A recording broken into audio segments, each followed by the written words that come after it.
Hello there. It's time for Most Things Kenobi. I prefer all things Kenobi, but I suppose that's not the Jedi way. As long as it's not all things Anakin.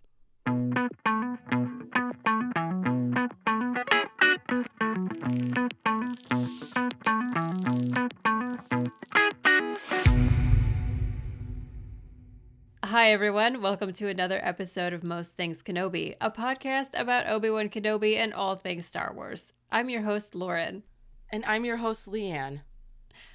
Happy birthday! Happy birthday! Happy 100th happy century mark. Yes. Happy milestone moment. We've come so far. If you haven't noticed, it is our 100th episode. So we're having a little celebration for this episode. Yes. We're going to bring on some friends to spread the love around and just, it's an opportunity really for us to say thank you to the people who've supported us through 100 crazy episodes. It's so true though, because I mean, we've talked enough, so we thought we would turn it over to the people who have shown so much support. Yes. In the past almost 2 years to the date, almost. I yeah. mean, it's crazy. So only onwards and upwards from here, my space twin. Yes. Here's to 100 more. Yes. So before we dive in, quick caveat. You asked for longer episodes. This one is a beast. Yes. It's the longest episode I've ever edited. It took a very long time, but it's worth it because we have so many excellent guests. But because we have multiple guests recorded on multiple microphones, on multiple platforms, the audio is much worse than our usual fare. My audio is terrible most of the time. I truly apologize. We were using a new program. Clearly, I had the wrong settings on. It's all simple good. as that. I mean, you said it earlier, a show of 100 episodes, and it just continues. So. Yeah, I don't know what was going on, but every interview we have is different, and the audio quality is up and down throughout, so I apologize, but the content is still good, I promise. So shall we dive in? Let's go. Let's talk to our folks and celebrate this big 100th episode. Okay, we would like to welcome our friend and patron, Rebecca, to the show. Welcome to our 100th episode, Rebecca. We're so happy to have you. Yes, hello, Rebecca. Thank you. This is so exciting. Congratulations that you've reached your 100th episode. That's incredible. Thank you. It's been a long road. Yeah. It has, but it's been a very enjoyable one. Oh, that's nice. Yes, I think so. We've had some good times. All laughter. Well, one of the best benefits of it is getting to meet people like you. I mean, you and I have started chatting all the time now, and you send me excellent Diego Luna posts. Thank you, bless you for all of that. She often shares them with me, so thank you doubly. I'm so glad. You're very welcome. Yeah, that's definitely one of the things that I love most about you guys in this group that I really never expected to happen was fostering like real friendships out of this community that you've made. It's kind of blown my mind, and I know it's blown everybody else's mind as well, just how familiar we've all gotten and how much we're able to talk about not just Star Wars but personal life things, and that it's gone well beyond just, oh, your podcast is cool. It's really delving deep into this topic that we all love and care about, and it's so special. It's been fun to watch it, even from the sidelines a little bit, because obviously Leanne and I have our own take on it, and then we see the patrons interacting with each other, and I see friendships like bloom and blossom and grow into like a bigger, deeper thing. It's been really cool to see it, actually. It's one of the most fulfilling things ever, I think, that we've done. I was gonna say, it's really we have such a cool group, I think. And, the more the merrier, right? Because we know there's like-minded, souls out there that just love Star Wars. And then we find out that it's more than that. And it's really cool. So we're glad that you're one of them. We're all able to like understand each other. The group has kind of taken on a life of its own at this point. Right? But I we gotta have love it though. fun with I love that there's an inside joke of the emoji with the like Groucho glasses and the little mustache. it. I know. It's just it encompasses so many things. It's Yes. just perfect. Yes, I love to see it. Even even if the chat goes so fast I can never possibly keep up, I still read. I woke up the other day and no, I didn't wake up.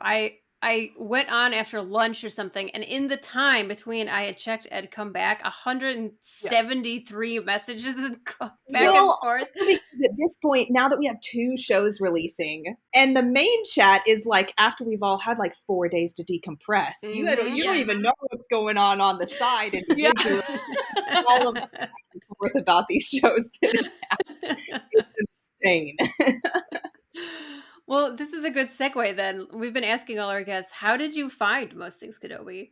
So I found your Most Things Kenobi Tumblr first, and Ah, yes. Oh, it was, nice. I think, 2 years ago at this point. I had been doing a rewatch of the Clone Wars, and I had started to get really interested in Obi-Wan as a character, and was watching the episode with the brain worms where they're down in the Oh, Green yes. Ocean That is such a cave, good and like one. Obi-Wan just flips from this like Jedi on a mission to this like calm, detached scientist. And he's like, Yes. I want to study these. I want to learn more about these. And something clicked in my brain for me. And I was like, I know what this man's personality type is, like his Enneagram type, his Myers-Briggs.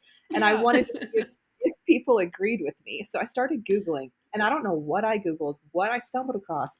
I somehow came across something that linked to one of your Tumblr posts. So I started scrolling through, started reading your fix. I was like, wow, this information's really cool. This person's an amazing writer. I want to learn more about this stuff. Saw that you had a podcast and an Instagram, started following you there, and then just started messaging you because I was like, okay, she's analyzing things really deeply. Like I think she could strike up a conversation.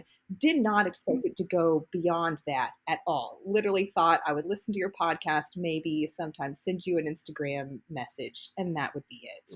And had no idea that it would turn into actual conversations, a real friendship back and forth with both of you and this incredible community. It's just snowballed from there.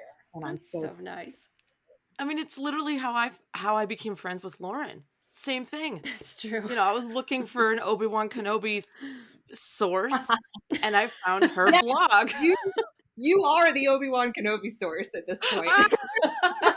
We have somewhat taken that over, huh? But I will confess that every now and then I'll go into incognito mode on Google and Google Kenobi and see how far down my stuff takes.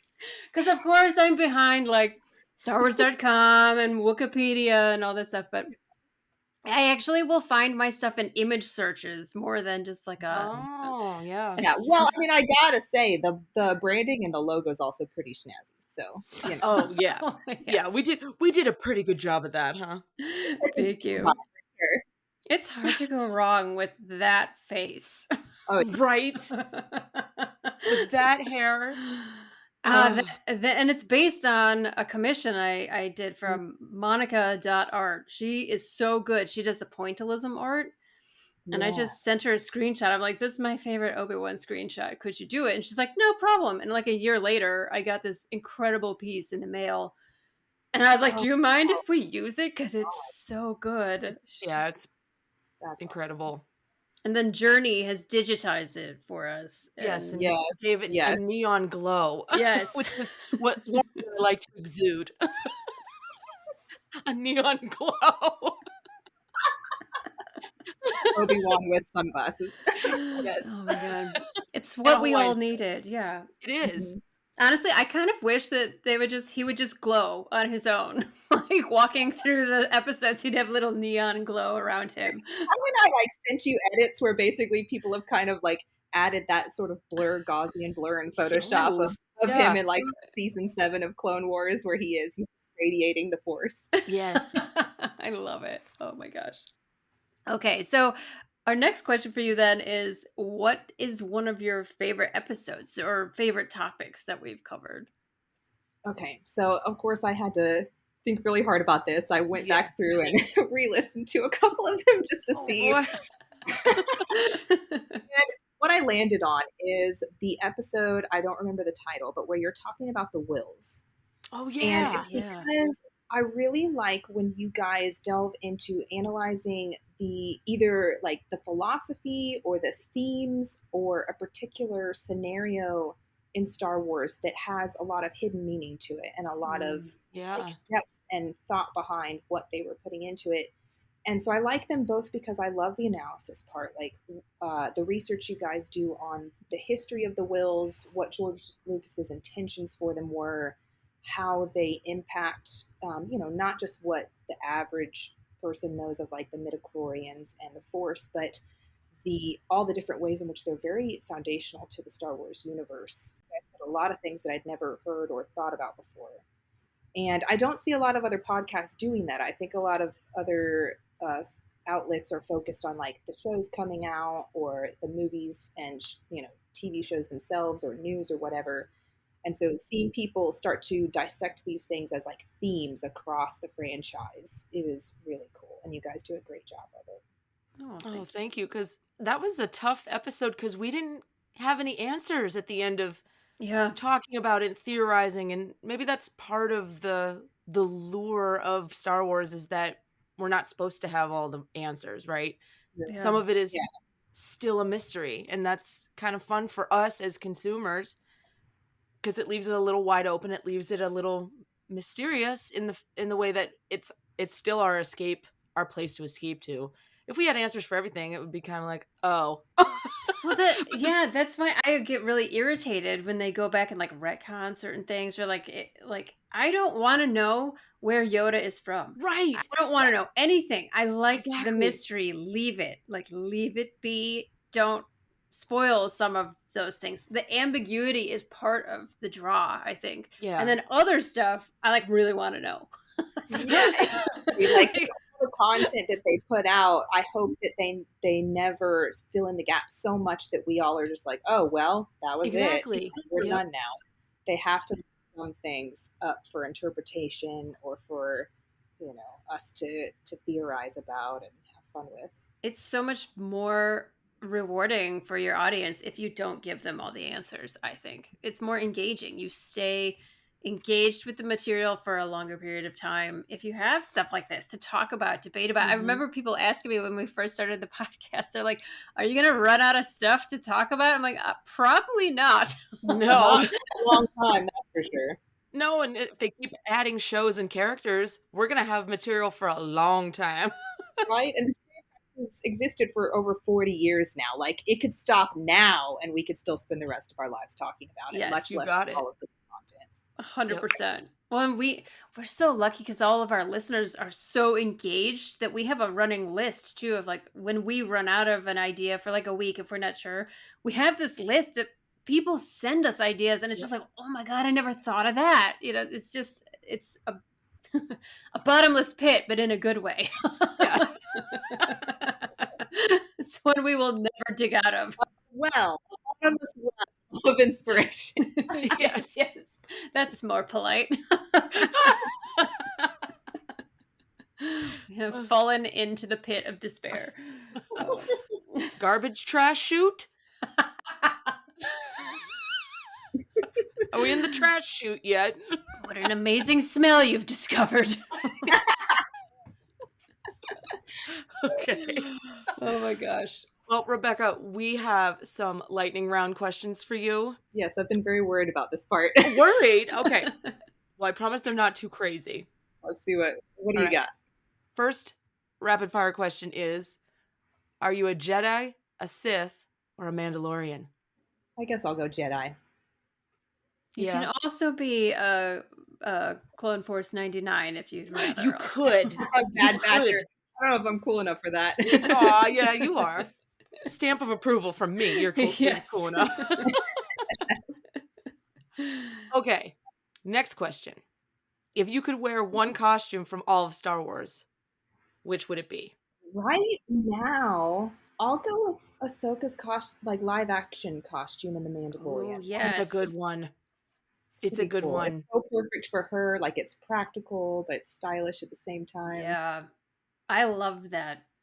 Have you ever looked closely at her belt and like the beaded chains that A like little hang? bit. They're Yeah. so, because I was considering trying to wear something similar to the Star Cruiser when I stayed there, and it was just it Yeah. was too much for me. But in Yeah. really looking at her costume, it's really, really nice. It looks super comfortable. Wouldn't it be cool if those beads were her Padawan braid? Oh, well, she would have had to have gotten them back from Anakin, right? Well, that's true. I guess, yes, she did. Hold on, headcanon. What if he put it underneath, like in her box of the lightsabers? He hid it underneath. Oh, Like, I think I've heard someone say that before. really? That's a good idea. He totally would have. That is something Anakin would do for sure. Yeah. Yes. Oh, that makes it hurt even more. Okay. All right. Last question. What's your favorite Obi-Wan hair? Padawan, BG mullet, Clone Wars, Kenobi show, Or bald. That's the other one. or Baldy-Wan. Yes, there's always Baldy-Wan. Or Reiko Hardeen. No, Yes. I'm not going to go right now. I'm going to go with the Kenobi show. Actually, I think that seeing Ewan pick up the character again at like the right age range, just I don't know, like the slightly longer hair, it worked for me. It's looked good. It was a good one. He makes almost anything look good, honestly. He does. But he was like, he really, because in Revenge of the Sith they had to age him up a little bit, and they were really trying to match him up with Alec Guinness. And I feel like the Kenobi show, he was just genuinely embodying the character without I agree. hope of like anything. Yeah. Even when you're a good actor, if you're playing someone older than you, you don't have that life experience, that wisdom. And I really felt it when they said Kenobi was coming back. I was like, he is in a really good spot in his career, and he's just the right age. It's like the perfect matching up of skill for that story. It was exactly chef's and kiss. he delivered. Yes, it was the coming together of all perfect things. Yes. And that perfect hair. That's your lightning round. Not too bad, right? You survived. It's good. I was like frantically Googling quotes before this, thinking there might be. Okay. What's your favorite? Let's just ask you. What's your favorite Star Wars quote? Well, so I was gonna go. I was looking up things from Andor because it's it's like impossible to choose just one favorite Star Wars quote. Yeah, especially from that show alone, it's got from that show alone, the whole script. But there's the 2-part sort of dynamic between Marva and Cassian, where Cassian says that he's going to be worried about her if they separate, and Marva says, there's nothing you can do about it. That's just love. And I was like, I don't know if we've ever seen this level of that kind of mother-son dynamic in Star Wars before, that sort of unique pain of loving someone so dearly who you're not always going to be around and not always going to spend the rest of your life with them. But then at the end, when Brasso tells Cassian what the rest of her message for him was, and she's basically saying that like she sees him and that his heart is in the right place, and that when his heart and his mind pull together, he's going to be unstoppable. Yeah. It was just those two together. I was just like, oh my gosh. I have chills right now. That is one of my favorite quotes from the show, was that it's just love, and she performed it so perfect. Like the acting. That little catch in her voice. Yes. She had a little bit of water in her eyes. She's a genius actress. Oh my God. I love her. She really is. That line and the second with Brasso, and especially when Brasso says, he like pauses and then he says, tell him that I love him more than anything he could do wrong. I remember I was just like, like that line because it was, I don't know, it was just so striking of like, don't we all need to hear that? Yeah. Like, no matter what our family situations, no matter how many friends we have, we all need to hear that like, no matter what you do, no matter how hard you try, that's not what's important. It's that you are loved regardless. Yes. Yeah. Brilliant. Well said. Oh, such a good show. I'm in my feels now. Yeah, I can't wait to rewatch it. This is why you're special to us, Rebecca, not just because you know, we know you in a way, but like you come from the heart every single time you've ever offered up anything on our Zoom calls, on our hangouts, in the chat. You're genuine, and I think we both appreciate genuine knows genuine, you know? Yeah. Yes. Well, yes, and yeah, that's why I'm so grateful to you guys too that I can bring my full self to the conversations we have and to this group, and it's a safe place to do so. And yeah, that means a Aw. lot to me. You guys have no idea. So next on the show is someone who I am proud to call my mother. This is my mother. Her name is Gina. She is my best friend. She is hilarious. She is beloved by all, and she's hardly a Star Wars fan, but yet she's an avid listener of the show, and she's new to the fandom, and we welcome her to the fandom and to the show. Hello, Mother. Hello, my sweet. Hi, Hi, Gina. hi, Lauren, dear. I'm glad to be here. Thank you for being such a kind supporter of our little endeavor right from the beginning. Yes, this is my opening statement. You two are something else. Okay. No, I admire young women who are smart and have good work ethic and a passion for a subject and stick with it. You didn't give up. You didn't give in. You stayed with it. Things are going places. You know, it doesn't come like right away. And I admire that and I support that. And you two are something because this whole story of the friendship and the space twins and everything is so unique and wonderful. And it should be cared for and fostered and loved and cradled. Oh, cradled. Yeah. Aw. Cradled. And you're smart, and I've never seen skin on two girls like both of you. Both of you got skin is to die. You're pushing 40. Come on. Oh, you don't have Come to put on. it like that. Yeah, I guess we are, but Thanks. No. that's nice. Okay, well that's all. I just have a lot of admiration for the fact that you stuck with it and didn't give up and have a great passion for something. So there. Okay, fire away. Well, thank you. That's sweet. Oh, Oh, gosh, she dropped the phone. I dropped the thing. Okay, sorry. Okay. Okay. Well, Yeah, thanks for that. But truly though, it means a it's lot. great. Yeah, that's honestly one of the finest compliments we've received, I think. Thank you. That's really sweet. We really do care about this and we really do care about each other, and I think that maybe that's part of why people are kind of drawn to it because our friendship's really genuine, honestly. Yep, exactly. The obvious question that we've been asking people is, how did you find the show? But I think your answer is pretty obvious. Right, So right. you know me, so Yeah, that's that. I'm But behind whatever you do. Aw. let's ask you this instead. Since you're new to the Star Wars fandom, you were a Star Trek fan Yes, growing up. yeah, So you're new to the fandom and you were introduced to it via The Mandalorian, essentially, right? yes. Okay, Expand upon that. okay. I am brand new eyes to this whole Star Wars thing. Um, I like The Mandalorian because if you know who that person is in the corner over there, you know. If you don't know, it doesn't matter. He's just some guy with big ears that's in a bar. If you know, then you know. It means something. If you Right, don't know, the Easter eggs don't detract. they set it up so that people like me who don't know all the backstories and all the this and that timelines can still get something out of it, which I thought from the very beginning was beautiful. Like that's a good way to do it if you want to bring people in. Yeah.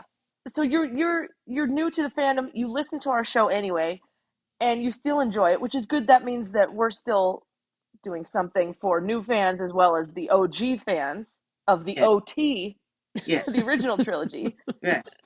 But you're slowly coming along, and you're starting to know who's who.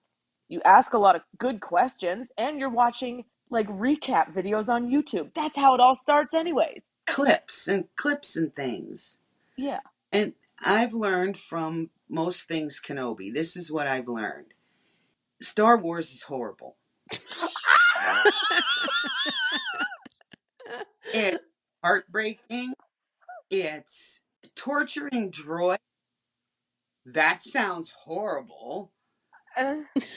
Really They torture a lot of people on Star Wars. Yes, there's a lot of that.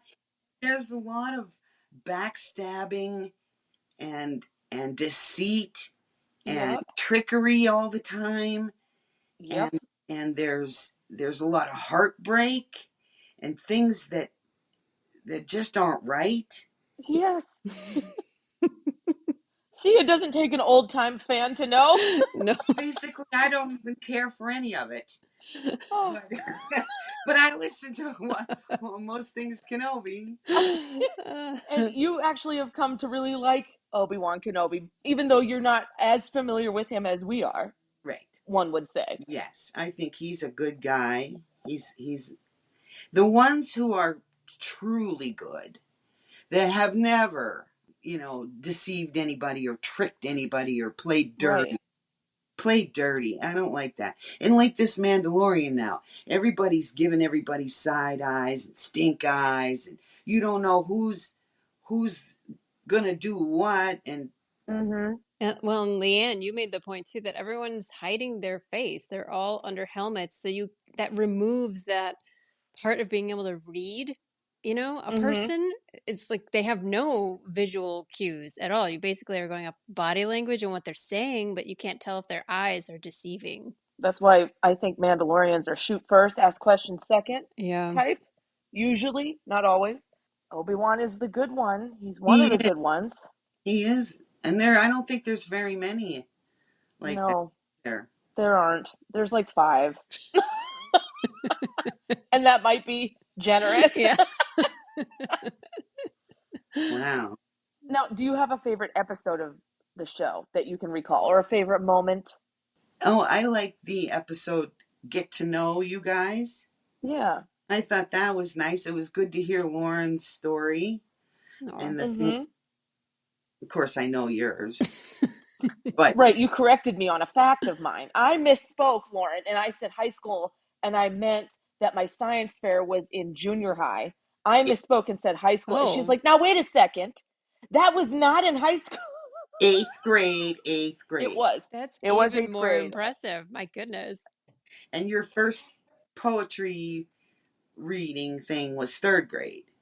Okay, see, these are things that have been lost to time in my own brain. So my mom was there to fact check, but I didn't try to mislead anyone. I just can't remember. Same. Gina, do you still have her poem? I remember the first part of it. What is it? I think there was only 2 paragraphs or stanzas or whatever you call them. Sure. And the first one was, I started to read when I was 5. I started out slow, but now I fly.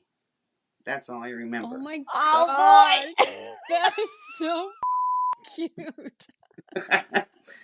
Oh my God. I don't know what to say about that. Leanne, I love you even more. Well, thanks. Oh my God, I love that. I remember the rest, but I remember that much. That's probably the gist of it. One, it hasn't changed, has it? You still love reading and you still fly. You read so fast. Lauren does tell me how fast I read. I do read. I'll send her something to read, and she's done in like 30 seconds, and I'm like taking an hour to read or something. It's amazing. I know. I really do blow through books and stories and stuff pretty. I don't know why. It's impressive. Your brain processes the info faster. Well, I have dyslexia. I have to read everything like 3 times. Well, that's okay. I'm a slow reader. Well, those are our main 2 questions Okay. for you. And then, is there anything else we wanted to ask her before the lightning round? I don't think so. I think you covered it. Well, I do know that I remember a certain point in time where you and my father both had a moment where Lauren and I did the episode on our favorite quotes from Star Wars, and even my father, who knows even less about Star Wars, who's a very casual fan, picked up something from our quote episodes. Yeah, what was it? I don't remember. The hate to anger, or fear leads to Yeah. anger leads to hate leads to suffering. Yeah.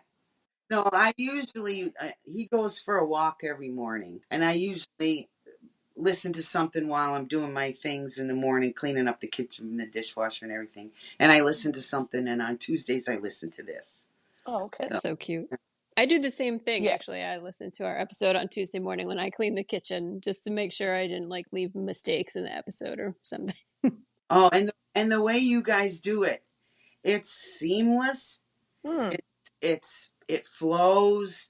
It's funny, but it's not, silly, giggly girls. Oh, we try. It gets a little racy. Sometimes my sweet. You're the one. I'm here to bring the humor. I'm here to bring the humor. Okay. You're getting a little spicy over here. Please, if you think that's spicy. No. Anyway. Yeah. Lauren has some lightning round questions for you. This is a fun part. Don't think too hard. Just answer. What is your favorite of these options? The movies, the animated shows, or the other TV shows? What is your favorite? Other TV shows. So do you mostly just watch The Mandalorian, or have you watched other stuff?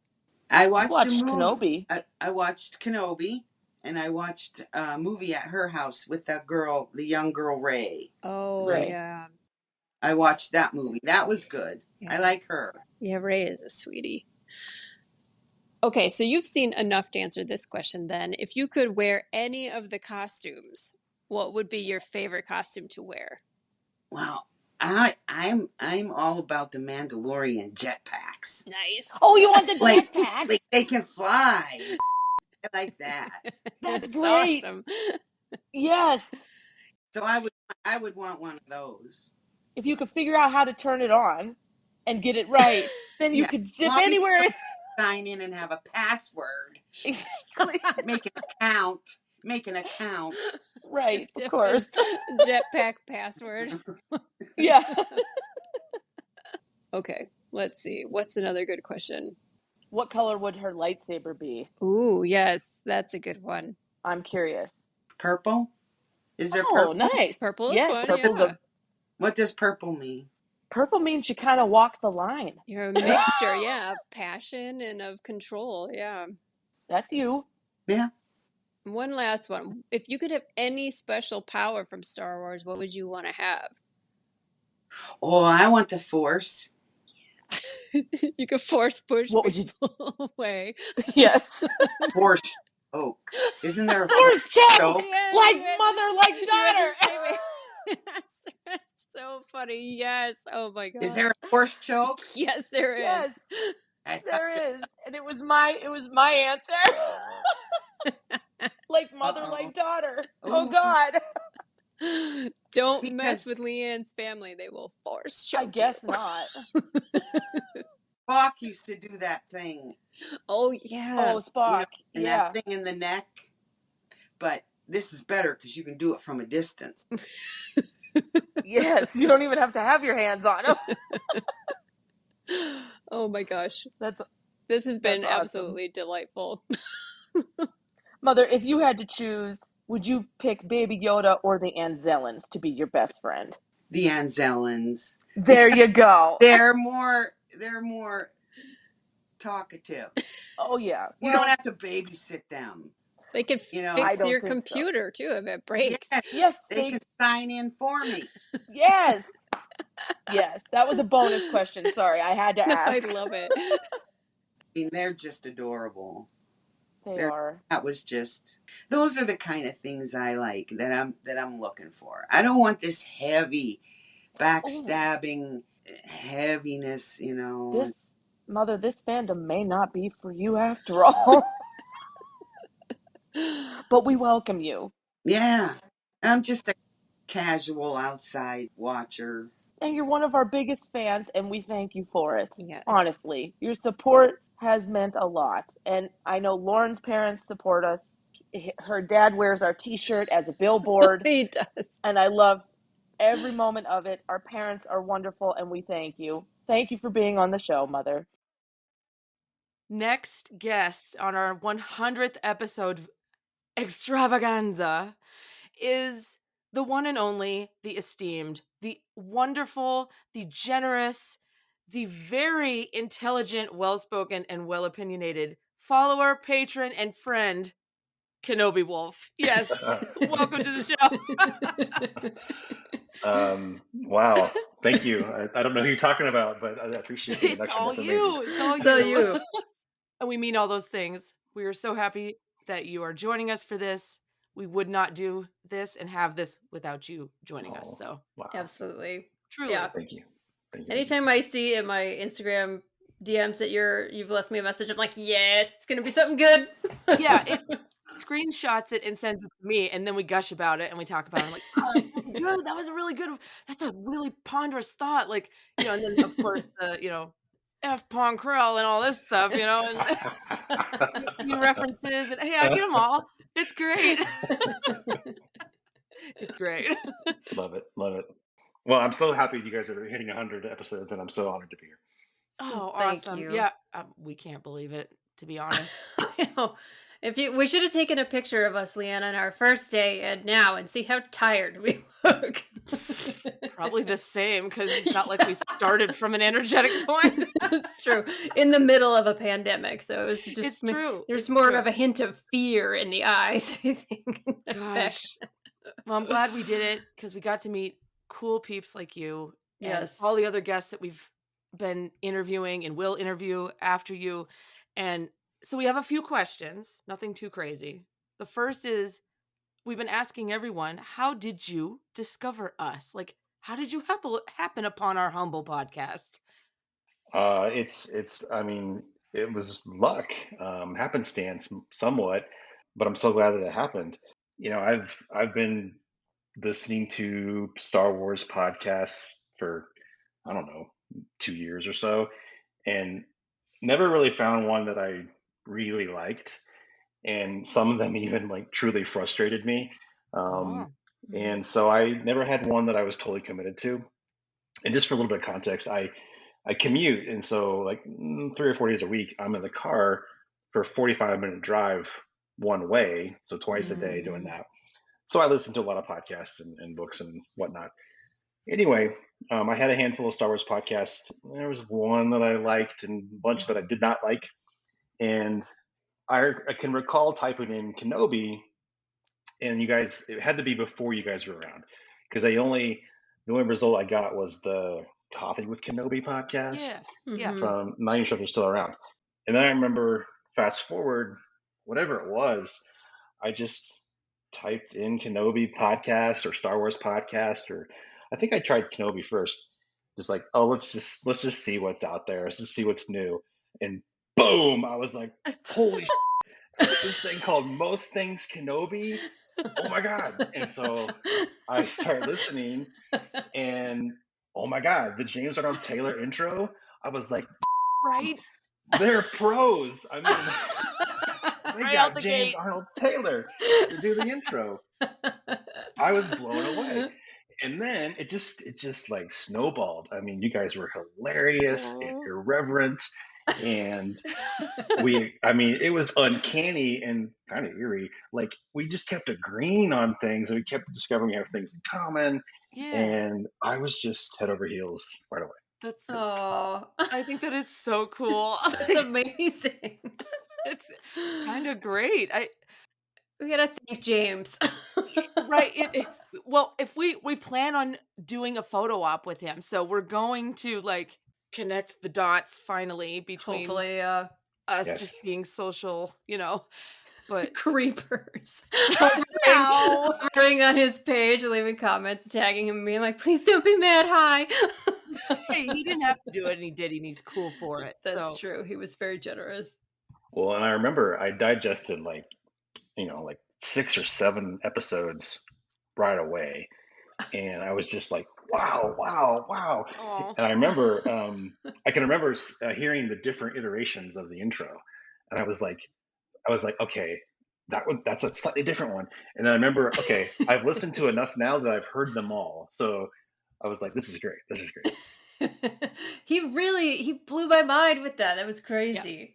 Yeah, she asked for what? Just one, and he gave us like 5 or something, and I asked him to just say hello there. That's all I said. I was like, my best friend and I are starting a podcast. We don't want to do a jingle. So if you could just say hello there, that would be our intro. And he did, I don't know, 3 or 4. And I was able to cut a few extras out of it and like mix and match them. And it was just so yeah, cool.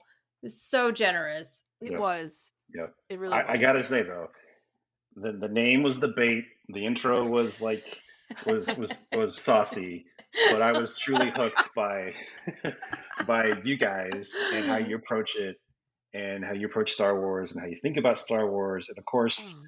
our mutual love of Master Kenobi. Yes. Yes. Oh, that's Yes. so great. Thanks, John. I feel like because we have our energy, we draw people of a similar interest, similar energy who kind of see Star Wars the way we do. And that's why I think this group gets along so well because we it's like we're all part of the same soul group or something. We It's are. like, Yeah. yeah, The it's Force really brought us great. together. It really did. Exactly. Well, Or- and just one small more nugget to the story. Um, it I discovered you guys at a time when I was increasingly frustrated with what I would call the haters in the Star Wars Mm. community about Obi-Wan. And look, people who Mhm. do yeah. podcasts, all respect of them, they're creating this content. I don't want to diss on them. I'm not gonna, but I recall hitting like multiple people or sources or whatever. They were just like trashing Obi-Wan and like, oh, if Qui-Gon had trained Anakin, he would never turn dark Mm. side. And I was just like, Mm. ugh. And so anyway, I Feel ya. digress. I feel ya. I've had the same experience too, because I've like now that we have a podcast, I've listened to other ones, and a lot of them will turn negative right away on stuff. So it's really hard for me to stick with it when it's becomes a platform for people to vent more than to critique. That's Right. different, There you know. is a So difference. Yes. yeah. So well, that's good to know. Thanks. We try to Yeah. stay positive and keep an open and like foster real conversation instead of just talk stuff. Yeah, there's stuff we like and stuff we don't. And that's okay. Yeah. It's just Right. anyone is allowed to like and dislike what they want. It's just when you get past a certain point and you stop losing the fun in like the Star Wars world, then it loses its purpose, really, Yeah. because this is my place to escape to, and I think a lot of us would agree that we enjoy the escape. And once it gets too meh, then like I back out of Yeah. it. So Totally. I It's think so true. I think that we all are part of that same mindset. So, with all of this in mind, our next question is, if you had to and if you can, is there a particular episode that stands out in your mind as being your most fave from the show or a moment? Um, favorite episodes like asking me to pick favorite child, but Right? Yeah, I um, know. It's kind of an but unfair question. um, selfishly, I love the ones where you walked through the short stories that I suggested you guys talk about Oh, and share Oh, with those the were yeah. community. And so good. Oh my god. we're going to do more because we had such a hard time picking which ones we talked to talk about first. Right. Yeah. Oh, yeah. Because I know you sent suggestions and that really helped us narrow in. And oh my god, once we started listening, I was just like, holy It's so good. yeah. And then what else comes to mind? The trilogy on the Mortis arc. I mean, Mm. my God, like I was sending thoughts to Lauren, and it felt like I was like I don't know, I was part of that even more than usual, and Yeah. or to whatever degree, and so that one stands out. But I think what really stands out, if I had to pick my favorite, is that early one about Qui-Gon and Obi-Wan's relationship, because Mhm. like I said, that was one of the first several I digested when I found you guys. I was like, thank you. Someone gets this, that it wouldn't matter if Qui-Gon had trained Anakin or not. Anakin's Right. destiny was the dark side. And Yes. quit the Obi-Wan, blaming Obi-Wan. So, True. It's so true. so I remember that one, and then right on the heels of that, I listened to the Should Rey Have Been a Kenobi? And so between those two, I was just like, I'm like, this is awesome. Wow. That's This so is nice. so flattering. That's cool. It's everyone so far has had a different answer, which is great Yeah. because that means we're just talking Star Wars. We're not hitting like, whatever is trending or anything like Right. that. We're just literally we pick stuff that we're interested in or that's brought to us that we're like, Yeah. let's talk about that. So I know the very fact that we're getting to episode 4 of The Mandalorian, we haven't talked about it yet. It's because we wanted to talk about other stuff that just was more interesting to us at that moment. So that's I don't know, we try to keep it genuine that way. But I just started re-listening to that Obi-Wan and Qui-Gon episode today. It's funny you mention it because I was trying to go back and do some reference research, and that was we were in your kitchen, Leanne. Oh, that was when you were here. Oh Yeah. my God. So the audio was even like effed up, but Yeah, it was all echoey, but it was still like it that made was me hilarious laugh. though. She was at the table, I was at the island, and we're just talking across because we needed space. It's like, yeah, exactly. I think Clarence was still here. he was like eating his kibble and Yeah. That was so much fun. yeah, that was a good time. Yeah, that was a good one. I'm really glad you enjoyed that much and that one in particular. It's very cool. But I could go on and on. Then there was the whole run where we were all watching the Kenobi show together. Oh God. Yes. Oh my was God. that emotional or what? I was exhausted by the end of the that was a show. power run of hours. I was recording in hotels. You were recording in hotels. We were all because we were traveling and stuff and watching this, crying. What else? Seriously, it's true because by the end it was physically exhausting because of the speed of the schedule that we had, and then emotionally draining. By the end, I remember just being like, "I need to nap. I need to just stop doing anything for a few days." Yeah, it was a lot. It was great, but we couldn't do it with Andor. We talked about it. It was like 12 episodes. We'll die. We'll be dead. Yep. We can't. And it was so good too. So it was like hard for us to wrap it up, and we did it in like the trio of episodes. Trio arc or whatever the episodes came in. Oh, it's so good though. Well, and so complex too. That's the most multi-layered, complex content Star Wars ever, I think. I still kind of want to go back and do episodes once we didn't talk about specifically because it's just we had ideas as we were doing it about future episodes on Andor that we can do. So I don't think you guys need a reason other than it's a great show. It's complex. I think your community would love to redigest it with you two. I think that's reason enough. It would give other people an excuse to rewatch it. Exactly. Like once we, Bad Batch is over, Mandalorian's over. Now what? Revisit. Well, and that's what happened to me with Mortis. Like I had not watched that probably for years. And when you guys teased that you were going to do that, I was like, oh snap, I need to watch that again. Nice. So. Yeah. You're welcome. It's such a good arc. Oh my goodness. It's one of the best ones. I think it has some because we just did Kadavo and there was plenty to talk about, but nothing compared to when the first episode of Mortis, I had like 5 pages of handwritten notes. It was insane. It was crazy. I mean, hats off to the developers. The writers, the producers, developers, voice actors, actresses. Yeah. Like top to bottom. It was amazing. You can't beat that arc. Totally agree. One of the many lines you two have that so many of them make me smile and laugh. Oh no! And almost crashed my car. Oh no! I'm kidding. But you're the second person that said that though. But the one I'm thinking of now is when you guys go, yeah, it's a kid's show. Like Clone Wars is supposed to be a kid's show. Like in what universe? I know. But, like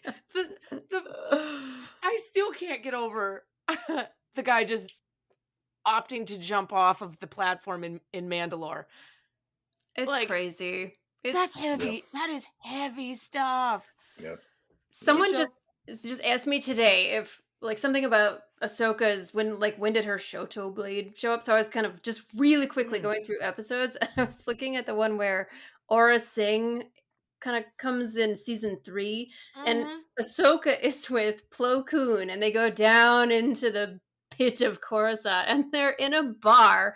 Ahsoka is a child in a bar, and there's like a Twi'lek on the table, like dancing and like getting all sexual, and then Plo Koon like slams his lightsaber down on the bar, and I'm like, this is not for children. I don't know what this is, but it's not for kids. And I've literally been here 30 seconds. What? Yeah. So that's really the first time she has. She doesn't even have it yet. It's later because I was seeing if she had it in that episode. And she doesn't yet because she's still like 8 years old. I don't know. She's come a long way, and so have her outfits. So yeah. Oh my god. It's gone in opposite progression. The younger she was, the less clothes she had. The older she is, the more layers she wears. Like it's yes. Like yeah. Star Wars is confused. She was wearing a poncho though, so she fit right in. Yeah. The little winter ones with the 2 little pom-poms on the top. I just want that. I want that for myself.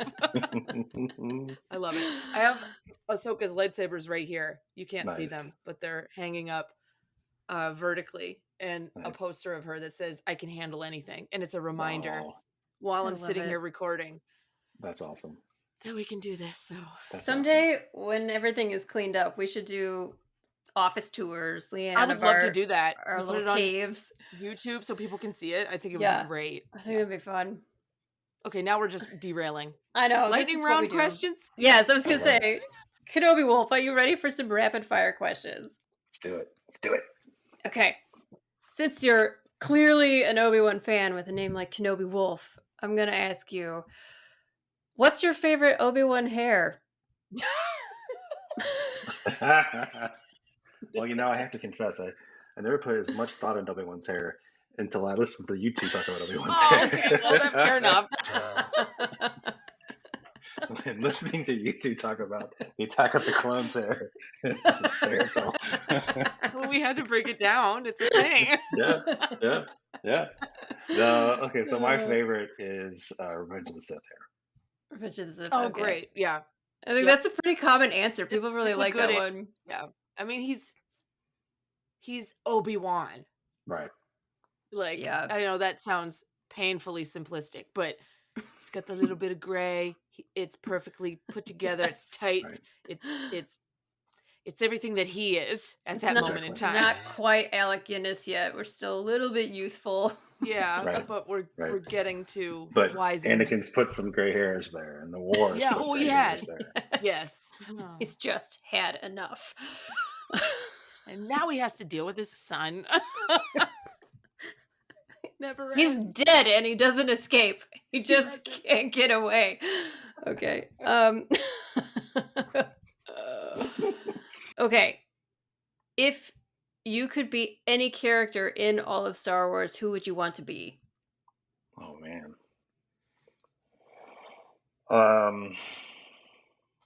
Well, I mean, is it too obvious to say Obi-Wan? No, he's a great character. Yeah, I think it's him. It's got to be him. Even with all the pain.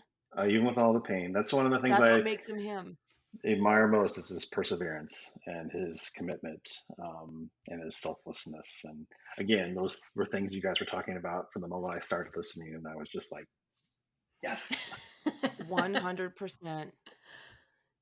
Okay, well, we'll just keep with the Kenobi theme then. Let's do it. Keep it going. Which version of Obi-Wan do you like best? It's tough, of course, but I think now that we've had the Kenobi show, and the Kenobi show ended so strong, so amazing, I think it's him at that ending of the show. At that point, not the beginning of it, although I still like him very much at that point, but the ending of that show, followed closely by Alec Guinness in A New Hope, especially at the moment where he gives Luke the Force speech. Yeah. Yeah. Yes. So good. This is why you were introduced the way you were, Kenobi Wolf. Yes. Thank you. Thank you. Well, thank you so much for making time and coming on the show. We really, really appreciate all of the support from like day one out the Yep. gate. You have always been just so supportive, so kind, so generous with us. We Yeah. really, it is, it's really meaningful to both of us. So thank you very much for that. We appreciate it more than I think maybe because we Yeah. Oh, talk about you a lot in a very positive, heartwarming sense. So Yeah. I oh. mean, it's, really, we pour a lot of ourselves into it, and so to have anybody respond and realize that it's like it impacts other people, it's really very humbling for us. So yeah, it's been an experience, but thank you, we really appreciate you. yeah. Well, thank you. And, I do it in reaction to what you two give us. You guys don't get enough credit for what you create and the work you put into it. And it's amazing. And it makes my Tuesday every week. And Oh, so yay. thank you. Z is our next guest on the show. Welcome to the 100th episode, Z. She's a patron of ours, but she's also an amazing artist in her own right, and we're just so lucky to know her. So welcome. Yes, Ah, welcome, Z. thank you. I'm glad to be here. We're so glad to have you. So we want to ask you, like, the first question is basically, how did you find the podcast? How did you come to find our little humble podcast? Yes. I actually don't remember exactly how I got there, but it was all related to obviously Obi-Wan and Satine. Yes. So after I watched like the whole Mandalore, I was like, oh my god. That's for the first time I think in a long time I need to read some fan fiction.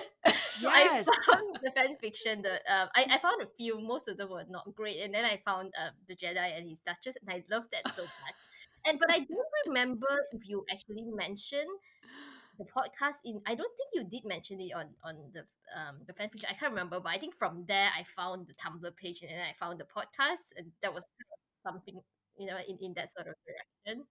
Yeah. It's like around the maze you go, Yeah. all the different ways you can find us. Yeah. That's so funny that there's a couple people now who said they found us through fan fiction, which I think Yeah. is amazing. Thank God you wrote something, Lauren, because everyone's coming to us through your fan fiction. Oh my god, that's like a little embarrassing. No, it's awesome. It's good stuff. I'm glad people are reading it. Yeah, but I mean, this is definitely my favorite Star Wars podcast because of that, I started. It was the first time I never listened to Star Wars podcasts before. I didn't even know that was a thing. So I started listening to a few, but most of them I've just actually stopped listening now. So Most Things Kenobi is the only one I Oh, continue wow. because it's so funny. We And are I so listen flattered. Thank to you. a lot. So it's like That is so cool. yeah. Well, we're glad to keep you company. Thank you. Were you the one who said you were walking to work and you were like laughing or something? You Uh, messaged me and said you were like, Aw.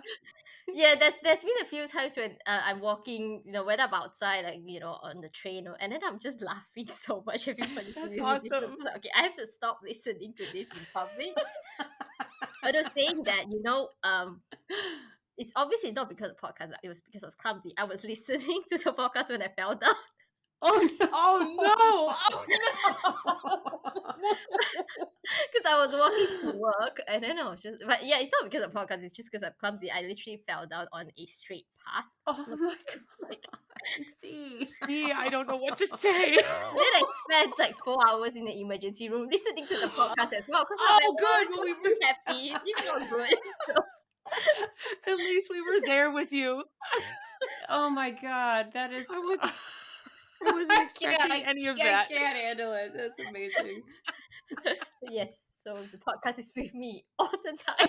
All the time, through thick and thin. Leanne, didn't someone message you once that they laughed so hard they almost drove off the road? Yes, I believe it was either Charles or Pat.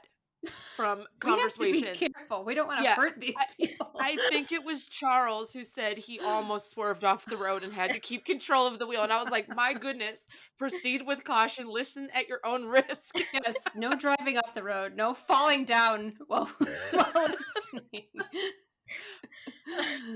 But you see, the thing is, for me, right, I listen back to a lot of episodes anyway, just, there's only so many episodes. So I still laugh at the same things that I really laugh at. Aw. Because I was like, it's just so funny. I can't help it. Oh, that's really cool though. That's That's cool to sweet. hear. That's so nice. Well, I'm sorry that you fell and hurt your Yeah, leg, but that's not fun. if you still are on crutches at Celebration, I will push you around in a wheelchair if you need We'll to take make up turns. for it. Yes. Yes. No, I'm sure I'll be fine. And I depending on how I might bring one crutch with me just for to relieve a bit of pressure, but I don't think I will. Well, you can use it like Yoda has his stick. You can just Yeah. channel Yoda, and if somebody gets in your way, just pat, pat, pat, pat. Yeah, Right in the front. it's all good. It works. Oh my god. I love how we just got off tangent. Yeah, This is how the show is when we record. this is definitely the vibe every time we sit down to record. It's just her and I. Now we have someone else. Okay, well then, since you just said you go back and listen to episodes, sometimes you still laugh. Do you have a favorite episode or favorite topic that we've covered? So, well, it's quite hard to pick just one. So I'm gonna say like 3 together because the two of them are related. So I wrote down notes. I was like prepared. Oh, good. So, I love it. I love prepared people. so episode 5 about Luke Skywalker at Mando season 2 finale, and episode 37, so Book of Boba Fett episode 6 with Luke. And so that's the Luke thing. And the reason why I like that was so much is actually I have a similar sort of reaction to you both with the sequel trilogies. I don't hate them. I just was really disappointed. I think because I was so excited when I heard that Luke, Leia, Han, they're coming back. It's gonna be amazing, and I was so disappointed with the way they did their stories, especially for Luke. So I never rewatched them. That's why I keep forgetting the stories. And I was like, I don't know. Though. It's the only Star Wars movie I've only watched once. Because usually I rewatch. I never rewatched them at all, so I just don't remember what happened. So, and I think that seeing Luke in Mando and Boba Fett, it was just like what you were saying, that it really brings back what was so great about him. And I think listening to those episodes, I thought someone understands me. So so that's why I really love those 2 episodes, even though they're not about Kenobi. So so that's that. And then the other one, obviously it's about Obi-Wan because it makes me laugh so much, is episode 3 about his hair. Yes. Every time I listen to that again, I'm still laughing, and I was just, oh my god. That was a special episode. That was when we both decided, like, should we just talk about the phases of his hair? And we both were like, yeah, it deserves its own episode. I'm glad we did it. Yeah. And this is why I like this podcast as well. You have to do a serious discussion, and there's just things about like his hair and how his hair. one lock of hair is like swinging. The little flappy, windswept hair. She always demonstrates it. Makes me laugh every time. Yeah. I have found my people who understand this sort of nonsense about hair and whatever. Yes. I love that. So it's kind of like those. Honestly, I love most of the episodes, but those are the ones that I tend to listen to again because that's awesome. I love that. I think the only other person, well, besides maybe Anakin, that we could do hair conversation about is like Leia, because her hair changes. Oh, or Padme. Oh, well, yeah. I mean, Padme has a different outfit, hairdo in every scene she's in. She's just the epitome of like costume change, outfit change, like couture dressing. Yeah. Yeah. Yeah. She and Obi-Wan probably could talk about it, honestly. Yeah. I bet he would talk about it with her. Yeah, because he doesn't change clothes, but I think he would if he wasn't a Jedi. Ooh, could you see him in like a suit coat? Yes, with a little you've done research. Kerchief? Well, I actually, yeah, she's not lying. There's some good pics. There are some good photographs of Ewan in a suit that just make me think, oh, if Obi-Wan ever wore a suit, it would look like this and it would be great, but the poor man stays in his robes. People would drop dead. That's probably why he doesn't do it. Maybe that's why. It would kill people. It's too much to look at. Well, we're already causing people to trip with our episodes, so we don't need any more. No more harm. Oh, well, that's an episode idea. Yeah, Obi-Wan. Yeah. Although you do have an episode about his costumes, right? But probably this is That's after true. Yeah. I like that one. Although speaking of costumes, I don't think we ever covered him in the Mando armor. Oh, We didn't. no, but I just sent Lauren. Somebody did like a live action.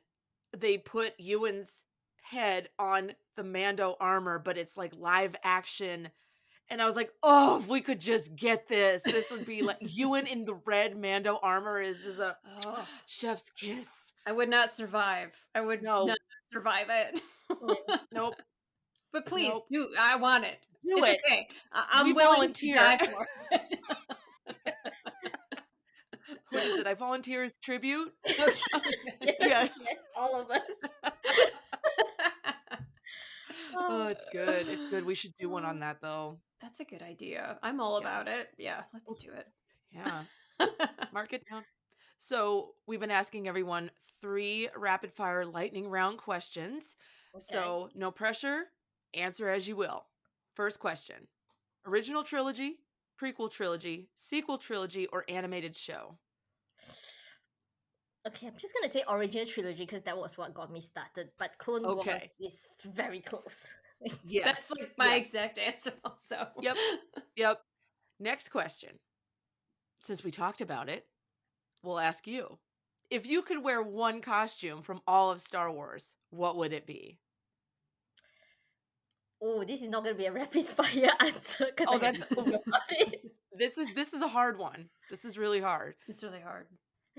I want to say Leia just because she was my favorite for a really long time. Like, you know, that white outfit that she wears, the one in Empire Strikes Back. I can't remember. Oh, the Hoth Leia? The Hoth outfit, Yes. That one. It's a or one of Padme's dresses, all her crazy dresses. Yeah, but there's too many. I can't remember exactly which one, but there's just so many that's really quite beautiful. Yeah. Those are excellent answers.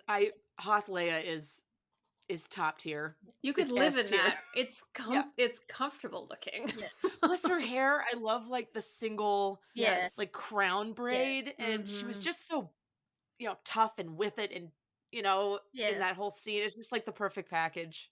Okay, if you could have any special power in Star Wars, what would you choose to have? So it has to be from the Star Wars universe, right? Yeah.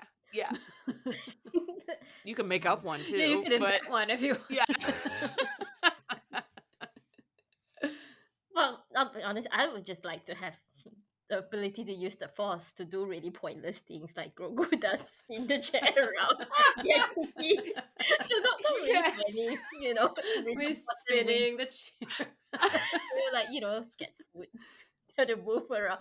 It'll come in so handy right now, right? It really would. Right now, for sure. You wouldn't have to get up to get anything. So right? I've always thought it was funny in the Voyage of Temptation episode where Obi-Wan pulls a chair out from a desk with the Force. He never does anything arbitrary with it, and there's where he just like sits down in a chair. I thought that was so strange and funny. Well, he's so over it. And like wrought with emotion that he's like, just let me have the chair. I don't even want to pull the chair out myself. Who could blame him? He doesn't have the energy. Yeah, because he's so proper. He doesn't misuse the Force, and he just uses it to like turn the chair around. Like, yes. Yeah, that's what I would do. You have the Force to just same. Like, totally. Open doors all the time. Just like a wave of the hand. Yeah. We all do it at the grocery store, right? Where you're just. I have done it. I have done too. the thing. Yeah, it's just like if it doesn't open fast enough, I'm just like move my hand. Like, come on.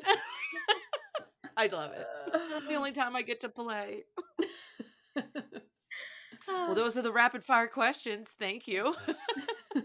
They're just fun. That wasn't too bad. No, not too bad. We have some pretty tame questions. I mean, there is one, which character would you marry? But you don't have to answer that if you don't want to. It's gonna be Luke. Luke, yes. That's what Okay. I said. Speaking of look, right, it's really strange. I guess you change as you get older. Because when I was a kid, I mean, I still do. I love Luke. Luke was my favorite, and I was really upset that when they, when it was our latest Luke sister, I was like, no, because Luke's the one. And then as an adult, when I rewatch it, I was like, oh yeah, actually, Han's actually a lot more dashing, But I think when I was a kid, I was like, whatever. Yeah. Right. No, it's funny. I totally get that. Yep. Yeah, I so I get it. think so it's always gonna be Luke because that was the first one that I love. He's just like marrying material. He's more Yeah. stable mentally than some people in Star He's Wars. so kind. He just treats everyone so kindly, and he used the Force to help Grogu move along because he couldn't walk fast. Oh my god, that was so cute. That's a good way to use the Force. Yeah. And I love that when he lifted the frog. So I was just like, oh, that's so cute. Yeah, I know. Yeah. Luke is a doll. We love him. He's a sweetheart. Yeah. Well, thank you for coming on, Z. Do you want to tell people where they can find you so they can find your art or your art course that you now have? Right. So you can find my art on CuriousZ.com, and I'm CuriousZ on Instagram as well. And I have a class on illustrating cute and magical characters on Skillshare, which you can find it also linked on my Instagram. Yeah, it's great. Your art is amazing. Oh my god, so cute. So cute. I freaking love it. If you want art that the second you look at it, you get a smile, like an immediate response, and that response is a smile, her art is it. Yes. Oh, thanks. So I actually have all this fan art of Grogu and other cute things in progress. Yeah. It's just been in progress for a very long time because I have so much work to do. I was like, when all these projects are finished, I'm back to all my fan art. But now that I've started watching Bad Batch, which I really love, so it's gonna be some fan art from there as well. Oh, good. Oh my god. Good. I can't wait to see a Bad Batch art in your style. Oh, Yeah. it's so cute. It's gonna be tough though, because I still can't draw men very well. But oh, that's all right. That's why I draw so much Grogu, besides the fact that I love Grogu because it's cute, but he's baby characters. They're easy. Yes. So yes. Yeah. Your style is perfect for Grogu. Yes. He's just a little pinch the cheeks, And your Leia, when Leia was a little girl. Oh my god, that art was so cute. Oh. That melted my heart when I saw that. I was just. Is this a Leia with Grogu? Leia with Grogu and the Leia with Obi-Wan, but yeah. If I saw it, I'd probably trip and fall. So we'll be even. No one is falling. We all need to be okay for celebrations. Just teasing. Well, thank you so much for making time and coming on and chatting with us. We really appreciate you. You're welcome. Thanks for having me. I'm glad to chat to you. We'd like to welcome our next guest on the show. He's been a patron for a while. We adore him. Kevin, welcome to the show. Yes. We're so happy to have you. Hi. Thank you. We're kind of just asking people to get started, how they found the podcast to begin with. Can you tell us how you, out of the hundreds of thousands of Star Wars podcasts, found this? How did you stumble upon us?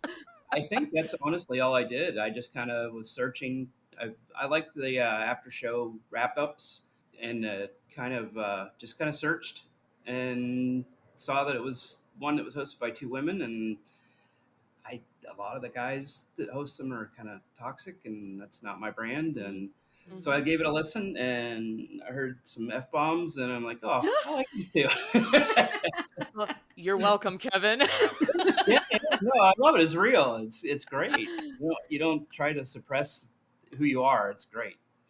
I don't think we could if we tried. Well, I'm really glad we're not toxic. That's a huge compliment. We try to promote a pretty positive, look at this fandom, which should give us the escape that we're all. I know I want. I know Lauren wants. That's why we do it. So we're glad that we were able to do that, and we're glad to have you.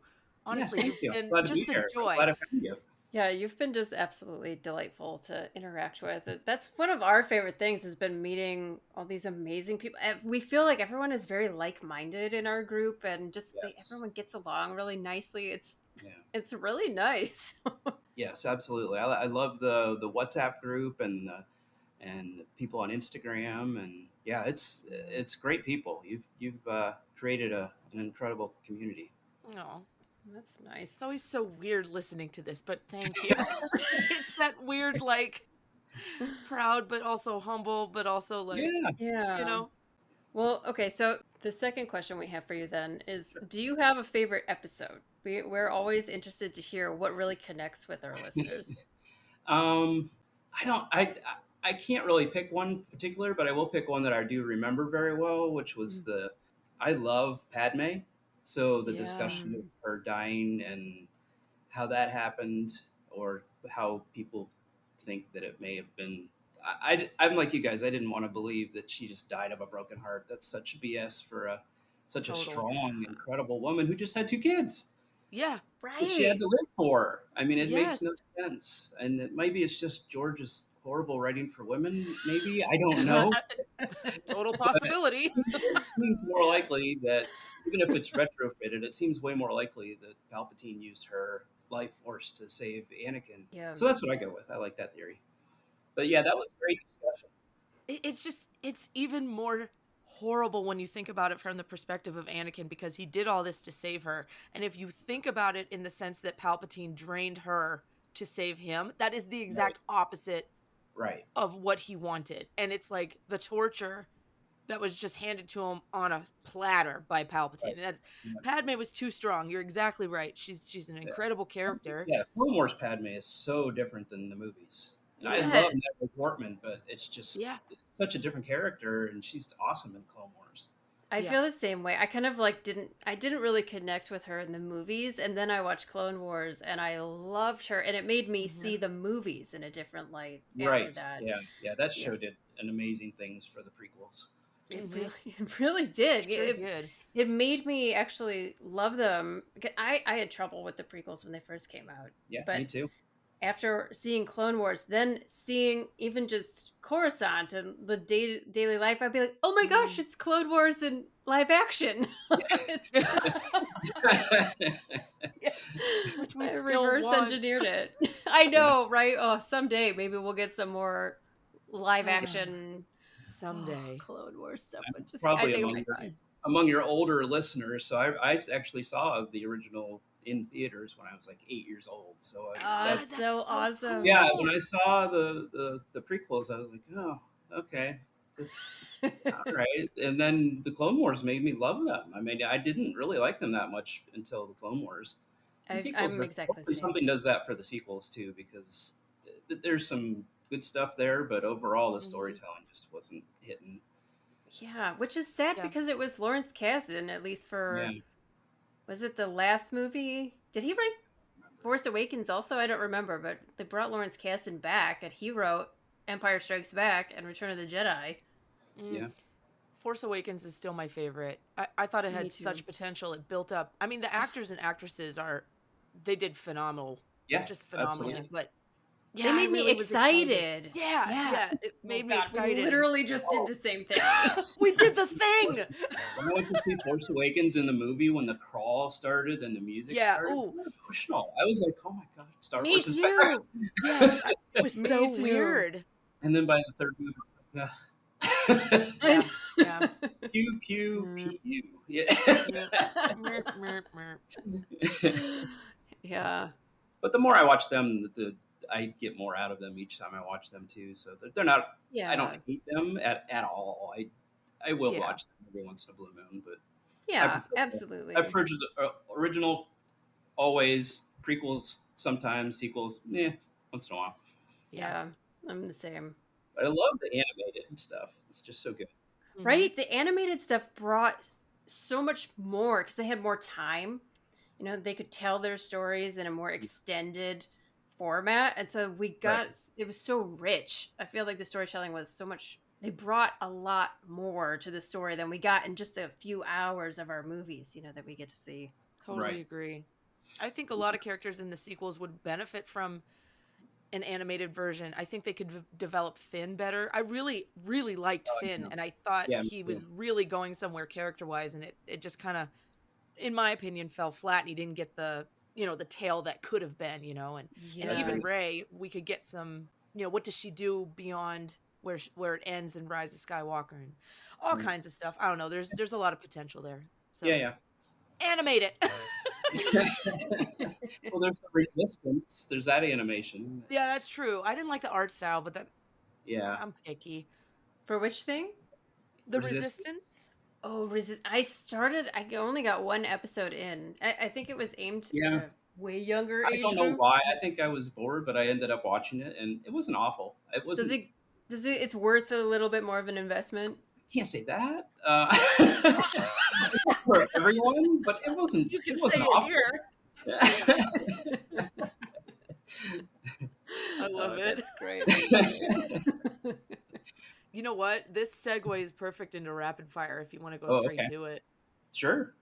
No, just I love the community you guys have built. I love the WhatsApp group and the people on Instagram and everything. It's great.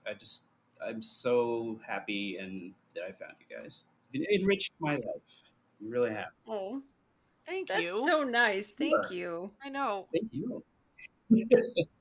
Okay, so for the rapid fire, I'm going to ask 3 random questions. Okay. Very, very simple. The first one seems pretty straightforward based on the previous conversation. Okay. If you had to pick just one, original trilogy, prequel trilogy, sequel trilogy, or an animated show? Yeah, I got to go with the original, I think. Yeah. I mean, that's what started it all. And the 40th Yeah. anniversary of Return of the Jedi. I mean, I'm so excited. yeah. I couldn't pick a favorite between those 3, but definitely the original trilogy. Yeah. Did you see Return of the Jedi Oh, yeah. in theater? Yeah. I've seen all of them in theaters. Jealous. Yeah. So cool. If you could be any character in all of Star Wars, who would you want to be? Oh, God. Maybe a new character. Maybe a Padawan to someone. Okay. Like from the Obi-Wan era, maybe. Like before the Galactic. Yeah. I think that from that era, probably a Padawan. So like in the Republic era, when he's at his height, if you will. Yeah. Nice. That's awesome. That's a great answer. That's a tough question. It's a tough one. It's hard. Be your own character. We wrote these questions and we could not answer them ourselves. Terrible. I don't even remember what my answer was. Well, are you going to reveal them at the end, what your answers are? We did them in the, what was it? Leanne, what was the episode? It was Get to Know Each Other. When you interviewed each other? Yeah, we did it at the end of each of those episodes. But I don't remember my answers because I'm pretty sure it changes depending on my day. Right? Yeah. I had a terrible day at work. I choose to be General Grievous. Easy answer. I always want to be General Grievous. I think we are in a way. He's our spirit animal. Yeah. Okay. Last rapid fire question. Okay. This one's pretty open, but within the world of Star Wars, what special powers would you want to have?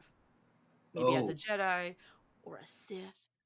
I think I don't know if I would want it, but one of the coolest is Quinlan's psychometry, I think it's called. Oh, yeah. Yes. It would be probably emotionally wrecking at times, but I think it's really cool. I think it's one of the cooler Jedi force powers that's been mentioned. The healing is also cool. Like Barriss, I think, heals, and there's a couple, but I think the psychometry is really cool. I like that. I think if you learn to control it. Exactly. You took the words right out of my mouth. Sorry. I was just gonna say. I think if you could learn how to control it, it would be extremely helpful in a Jedi sense. Yes. But if not, it could just wreak havoc. Yeah. Very cool power. So great answers. Aw, fantastic. Thanks. Well, thank you for coming on and being part of this episode with us, Kevin. We really appreciate it. I appreciate the invite.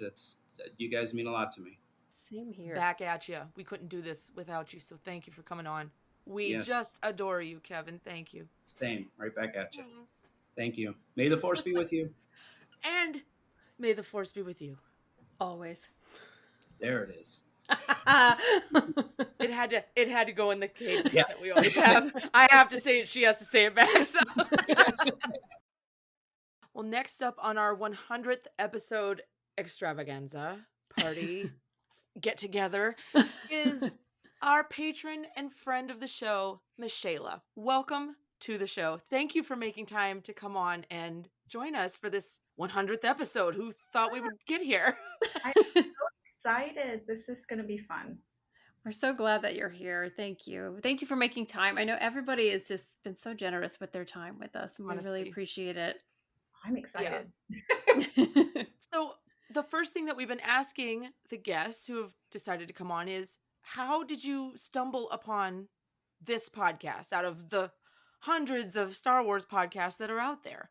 I'll try to boil this down. Do you want the sanitized version? This could sort of skew dark a little bit. Skew dark. We love the dark. We love it. Okay. So about a year ago, I went through. I should give a trigger warning. So I'm going to talk about pregnancy loss. About a year ago, I went through miscarriage. I've been going through IVF. I have a daughter. I lost my pregnancy the end of first trimester. Going through like IVF and having kids, like I put on a bunch of weight. So I decided that this whole like year where I was going to recover, I was going to like focus on myself and be sort of greedy, for lack of a better word. So like get into the things that I love that I had sort of like set aside when I had my daughter, when I was pregnant. And like I started working out and I was running again because I used to run a bunch in my 20s and I wanted to lose weight. And so I got tired of listening to music. And I was looking for something to listen to while I was running, and I had found your blog on Tumblr a couple times. I don't do social media, so the way I found your blog was horrible. It's like I did these horrible Google down the rabbit hole searches on like little things I'd see in the Clone Wars, and so as part of this like rediscovering and connecting with myself, like I rediscovered the Clone Wars because it was like a comfort show for me. And so as I was Googling these things, I reconnected with your blog. And then I was like, oh, you guys have a podcast. So I started listening to it while I run. And now I run like 6 miles a day. So I need you guys to make more content. Wow.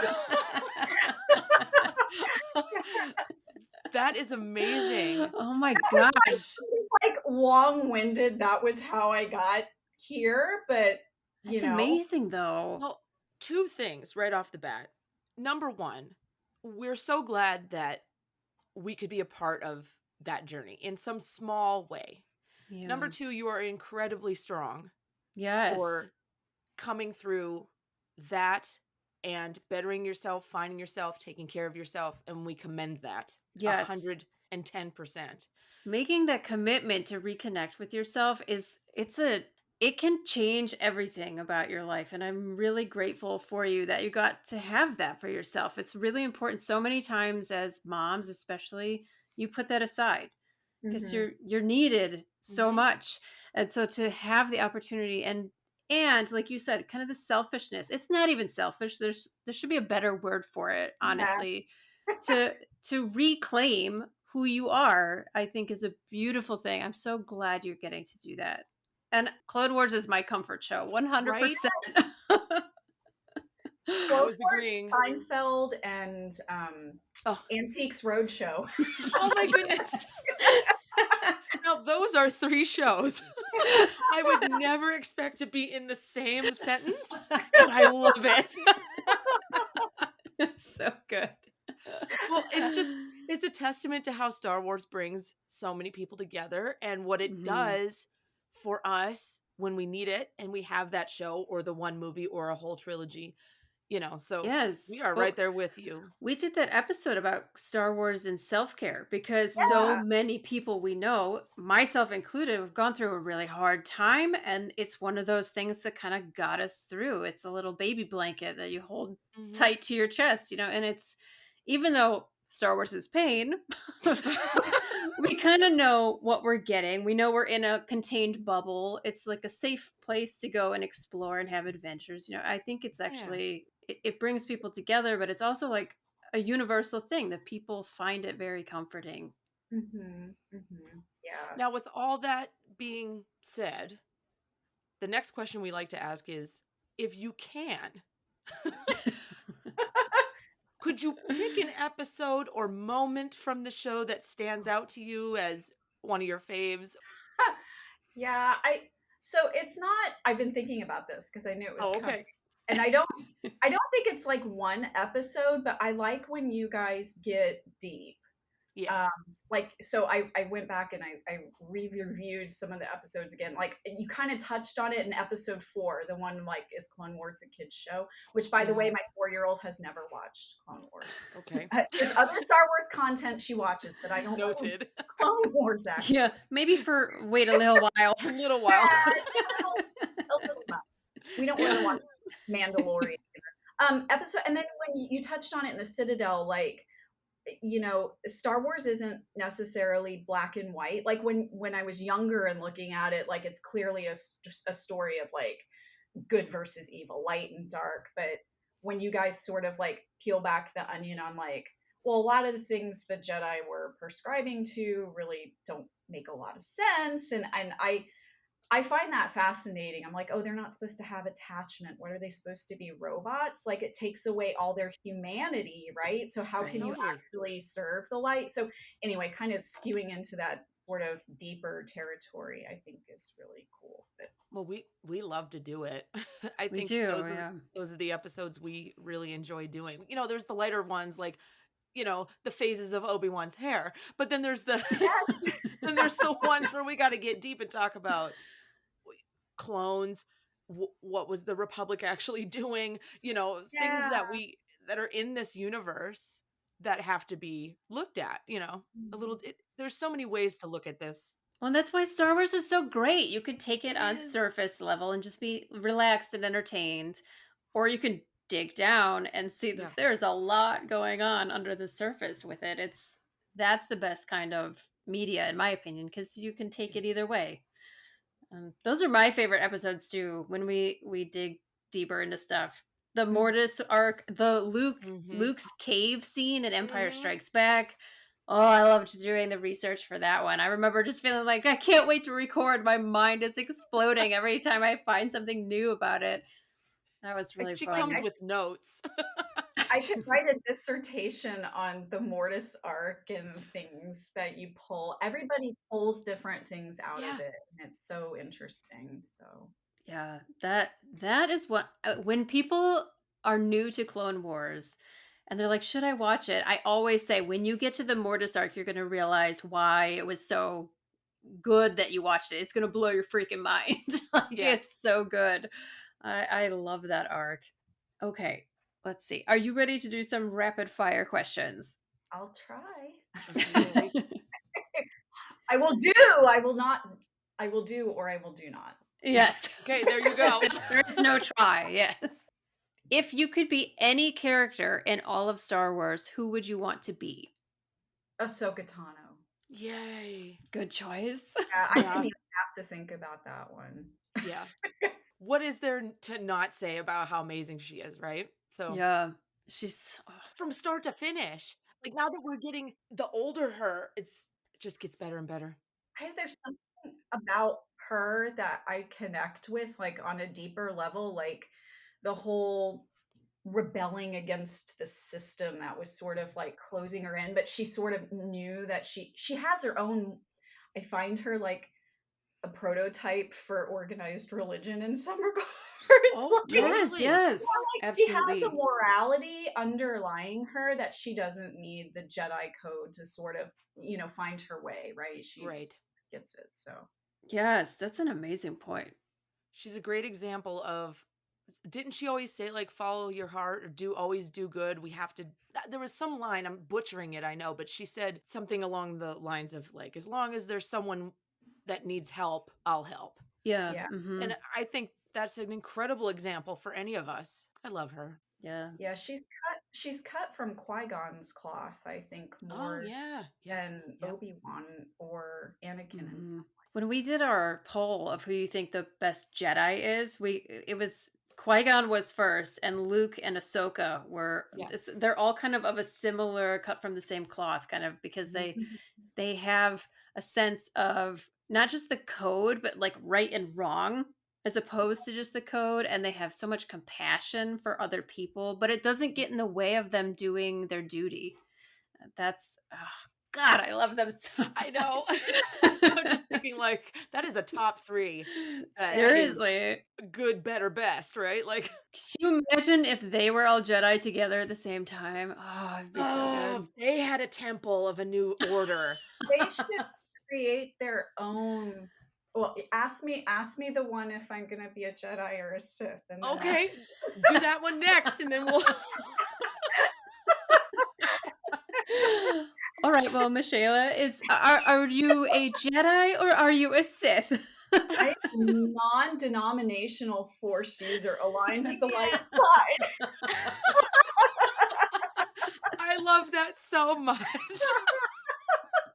I feel like that needs to be a T-shirt. Oh my On a gosh. business card, like. Yes, I'm the agnostic of Jedi. So it's say it again, non-denominational. Force user aligned with the light side. So I love it. I don't subscribe to that whole like. Well, they come. Oh, I know that this is getting into controversial territory, and Twitter would eat me alive. Hence, why I Oh don't well. Twitter's Oh, a well. cesspool. Yeah. Oh well. But like Yeah. the gray Jedi thing are Yeah. officially like non. I heard that they were like officially non-canon or something, right? And Right. but I sort of feel like it's kind of like that. Like nobody was actually gray Jedi because they wanted to be like morally neutral, right? The whole point was to say having polar viewpoints is probably a bad idea and limiting, I think, was trying to get to something that balances things. And that was sort of where I was going with like the non-denominational. I just love the phrasing of it all. It's so good. I think you could say that Qui-Gon and Ahsoka and even Rey would be the balance. Mhm. You know, because I mean, I know that there's balance in Luke too, but he skews so into the kind and love him, but he's got a little he's wrestling with. Maybe not as much as the others because their paths were, but I don't know. I think there's a lot of gray out there. I wouldn't just dismiss it. I don't know why Twitter is so dismissive. Yeah, I don't know.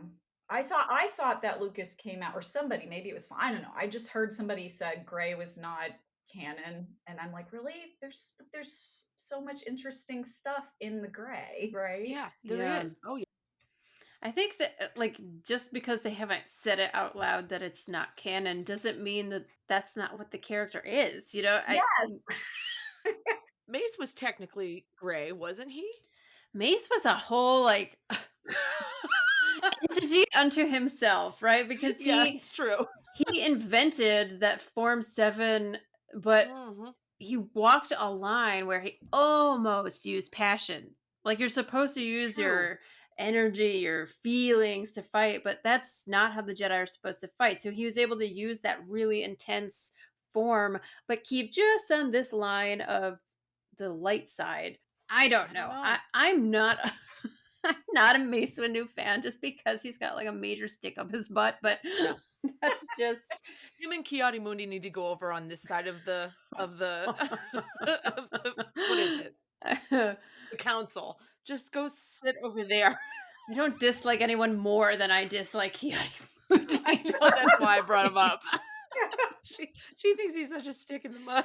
He's such a like I'm sorry. He just is such a loser. No, I shouldn't have said anything. Like curmudgeon. He's like, yes, that's the perfect word. Mr. Yes. Wilson, or the guy, you know, with the big glasses. He's like, kids, keep it down over there. That's what it is.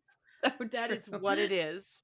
Curmudgeon. Like, curmudgeon is exactly right. He's like such a good Jedi because he's so dispassionate that he has no compassion. Like I mean, if that's the example, count me out, right? Seriously, I'm not interested. Sorry, way side tangent there. This is how we do things. I think it's great. I'm not a big Mace Windu fan either. Yeah, I'm. Yeah, I mean, he's but he's also like difficult. He's always difficult, and that is why I get frustrated with him. He's just a little cold. If you could turn the dial up on the thermostat of your soul, Mace, this might go easier. Maybe the Jedi Council would have had a completely different tone and feel if oh shoot, what's his name? The one that found Ahsoka, and I'm having a brain fart. Oh, Plo Plo Koon. Koon. Yeah, if Yeah. Plo Koon was actually the head instead of Mace, Mm-hmm. like I think Mm-hmm. Yeah. he has a little bit more compassion, and I think everything would have had a better tone to it. I think so too. I think so too. He was definitely, despite having a scary metal face, a warm and compassionate person. You saw it in like the first few episodes of Clone Wars where he gets stranded in that lifeboat with Mhm. his clones and he's Mhm. trying to tell them to keep the faith because someone is going to come and rescue them. I mean, he right from the beginning, and he has the little nickname for Ahsoka. He Little does. Ahsoka. Is so I know. cute. But like if the council had been run by him, and even Yoda had like this occasional like undercurrent of empathy, like it came out Mhm. with the younglings and it came Mhm. out. Yes. I just feel like Mace Windu, he straddled that line where he like you said, Lauren, where he touches like the dark side sort of, and he's so sort of like stoic and cold Mhm. that I'm like, okay, so why didn't the Jedi have a problem with that? Like, why Right? didn't everybody say, hey, you're dancing too close to the dark side there, bud? You know, but they Right. instead, here's a leadership position. So there had to be some kind of politics or bureaucracy that was I'm totally messed sure. up, right? Yes, because Yeah. especially with when he first meets Anakin and his whole thing is the child's destiny is not safe or secure. They can't really see what's going to happen and there's a possibility that he's going to be dark. It's like, "Well, what about you?" Yeah, Like, exactly. Yeah, it's the following rules for the sake that they're rules without yes. opening the ability to like question the rules that has, I don't know, that irks me about Jedi. So Me Yep. too. I don't like to follow rules. I do because I'm afraid of getting in trouble. I'm terrified of getting in trouble, but I hate being told what to do. So I would not have done well in the Jedi.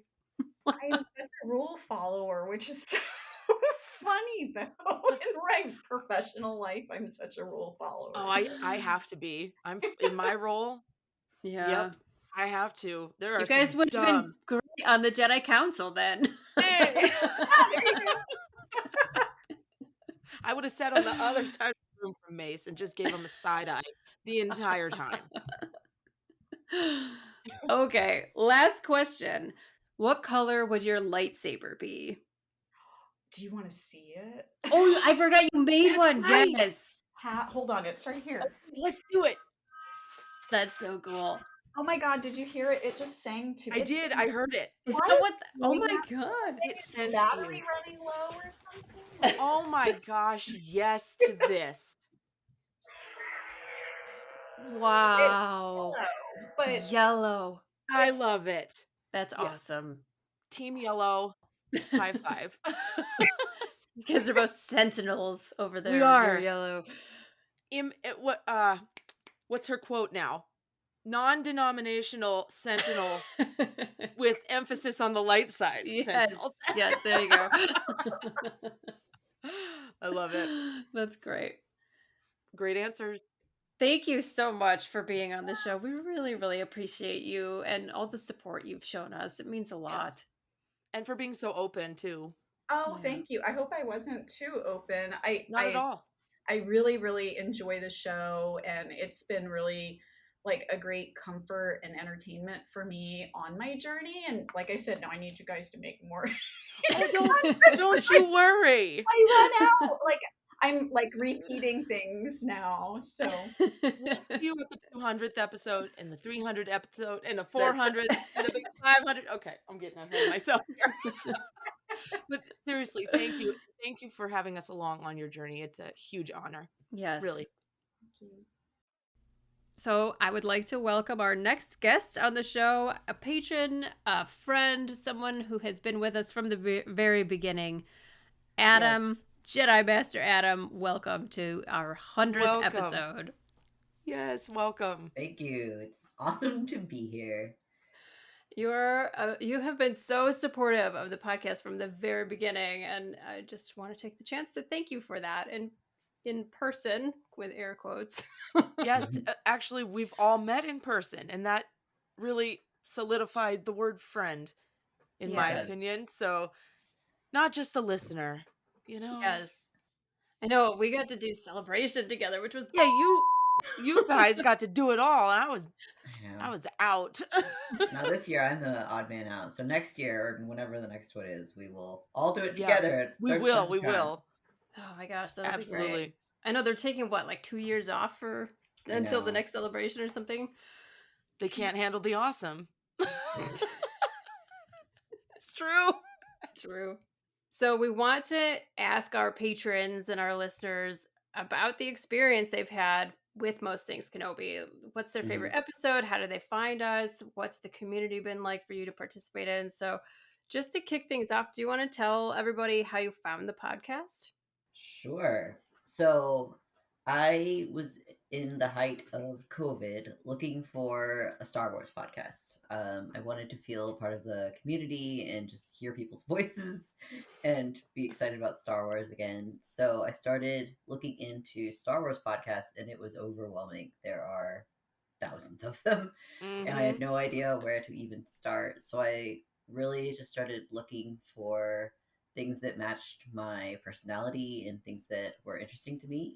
And you guys were one of the only double female led podcasts that I could find out there. And I thought that sounded really exciting. So I started listening to you guys amongst a couple others. And you guys have been the ones that sustained me. Like, I just keep coming back. Every time you would drop a podcast, I would be waiting for it. Literally, like Monday night, I would be like, okay, it's gonna drop tonight. Like, super exciting. It's so humbling. Yes. I think I even reached out to Lauren at one point and was like, your podcast didn't drop right away on Google Play. That's how much I was waiting for it. Of all the podcast players, Google Play is the one that gives us the most trouble. It'll take forever to load sometimes. I don't know why. It's gotten better. But yes, for the people like me out there that were just waiting on pins and needles for the drop, I understand your pain. That's really flattering. And absolutely. I hope we've brought you some entertainment. And absolutely. We are the voices in your ear entertaining you this whole time. If you were looking for voices, you got them. Absolutely. Well, to get like serious and I don't know, sentimental for a moment, like you guys were my friends before you were my friends. Truthfully, like I loved listening to you guys, and I love your laughs. They would make me laugh on hard days in quarantine. Like, absolutely. I'm sure a lot of people feel the same way. And if you mean my wheezy laugh? Your wheezy laugh is the best I call it your thing. Scooby-Doo laugh. That's too much. Scooby-Doo laugh. God. Scooby-Doo laugh. It's amazing. Oh, it makes me laugh every time. I will take it. Honestly, if I make Leanne laugh really hard, I feel like I have accomplished something that day. It's the most fulfilling thing ever. Oh, wow. Yeah, I have to back away from the microphone when you make me laugh, you wisp of a human. No. She had me bad with the wisp of a human when we were talking about Tark, and I was laughing 2 days later. Oh my God. I feel like those are the best episodes too. Like, as far as my favorite episodes, it's the one where you guys are just laughing hysterically. And sometimes like you start making each other laugh, and then I start laughing in the car because I'm like, I don't even know what's happening. It's just fun. It's great. We make a giggle loop. Yes. Amazing. Well, we have fun, and it's worth it to know that on the other side, other folks are laughing along with us. Because we're just two normal people talking about Star Wars, laughing about whatever, and it's really fulfilling to hear that through that, we've brought joy and made friends in the process. It's very cool. Yes, it's really cool. It's really cool. And I think that's what makes this community awesome, is that when we all meet each other, we already feel like we're friends. We already know how to make each other laugh. We already know what we love. And I don't know, every time I meet people from the MTK, community, I'm just like super excited because I know we're going to be really good friends. It has like a commonality. Well, I'll never forget when we were at Celebration, and I think it was you and me and Journey's brother, and I feel like there was another person in the car, and we just started like quoting from the prequels, I think, and it just went around the car, and nobody said anything. It's just one quote after another, picking it up, and it was like there was no other people we could do that with except these people. Yes. I missed it. Oh my gosh, it was so great because it's like that moment where you're like, this is the perfect moment in time where like the exact people to be with right now can complete the quote as or keep saying the next line, and no one else would be able to do that. It was fantastic. Yes. We get deeper and deeper into the madness. Which prequel movie, may I I ask? don't even remember. I don't remember either. I feel like it was probably Attack of the Clones, but I could be wrong. I just remember the Was it- moment, but not the like super. That's Was it the hilarious, actual though. like you are my brother Anakin, well, like Maybe. the whole thing? It Because I feel could like have we were been. just saying the next line. Like one person would say it, and then like there'd be a small beat, and like the next person would just keep saying the next line. It was It's so like, oh, let's funny. just keep going. And everyone was just like, "These are my people." Yes. That's so cool. So, Adam, do you have a favorite episode of ours? I feel like weird asking this, but also it's kind of interesting to hear feedback from our listeners to get a sense of what people really like. It's really hard for me to say one specific episode that I like of yours. And because there are like several and I don't want to like pick one, but I would say that I do really love the episodes that are specifically about Obi-Wan. Those are the ones that I go back to quite often. And usually the ones where you're really looking into like his relationships with other characters. Those are the ones that I find really interesting as well. Those are some of our favorites because they're fun to try and come at Obi-Wan and another character from, well, it's two people here, two personalities, two ways of seeing something. And he's our favorite character, so it's great to do a deep dive into how he interacts with everyone. And the show itself had just a plethora of Obi-Wan greatness to talk about, interacting with characters, new characters, old characters. You know, it was fun. It's so hard. Like I do like anything where it's like Obi-Wan and Darth Maul. Those are really my favorites as well. Mm-hmm. I know they're not everyone's cup of tea, but I love them. I love them too. They're just such a complete show together. They bring out like the worst in each other, which is interesting that anybody could bring out the worst in Obi-Wan. And I feel like Maul is the only one who could really do it. But they had such a poetic end. It was a good story. It's a nicely balanced story where they go like to each extreme and then settle.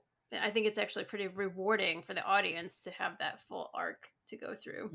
For me, I think what I really like about that relationship is that when it ends, Darth Maul is the one person then that can push Obi-Wan's buttons more than anyone else just by showing up. Literally just showing his face can make Obi-Wan go through all of these emotions, right? And I think that's why I really like the ultimate way that they ended, in that Obi-Wan never does fall down to the dark side or does go into a vengeance or revenge mode with Darth Maul.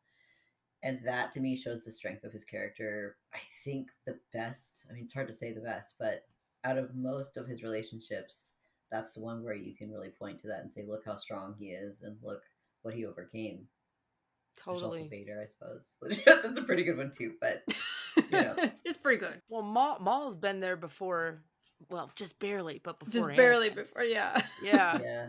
I just love that whenever he and Maul interact, they fight until after the Lawless, or at least until the Lawless, where Obi-Wan realizes that every time he fights, he loses and like the worst comes out of him. So he just doesn't fight anymore. And that's when he shows like his true strength as a Jedi. I love that about their weird dynamic. Yes, which drives Maul even more mad, which I love too. Yes. It's sort of like the best. I guess that's why I love it. It's like it's the best of a Jedi and the best of a Sith in my mind, of like the most Sith you can be and the most Jedi you could be. Yeah, right. Totally.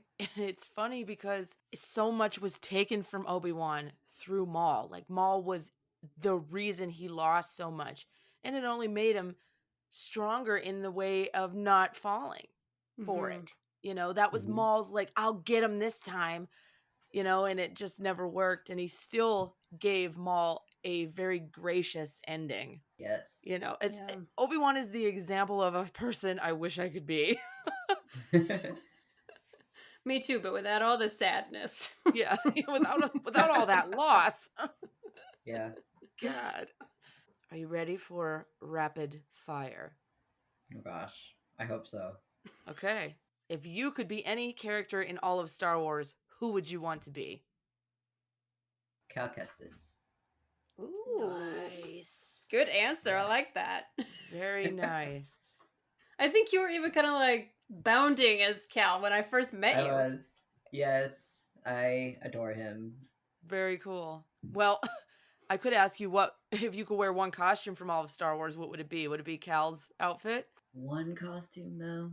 It's so basic, but I actually really love Luke's flight suit.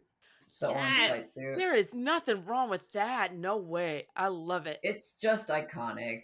And the helmet. With the helmet or without the helmet? Probably without the helmet. I just like the flight suit. That's awesome. Okay, and finally, the most important question. So prepare yourself. Which one of these is your favorite Obi-Wan hair? Padawan, BG mullet, Clone Wars, or the new show, Obi-Wan Kenobi show? Oh gosh. Favorite About hair. to make some enemies now. Uh-oh. Oh jeez. It's okay. Oh gosh. You can say the mullet if you love the mullet. No, I won't. I'm I gonna won't be be mad. controversial. I'm gonna be a rebel and say the Padawan haircut Nice. Oh, very nice.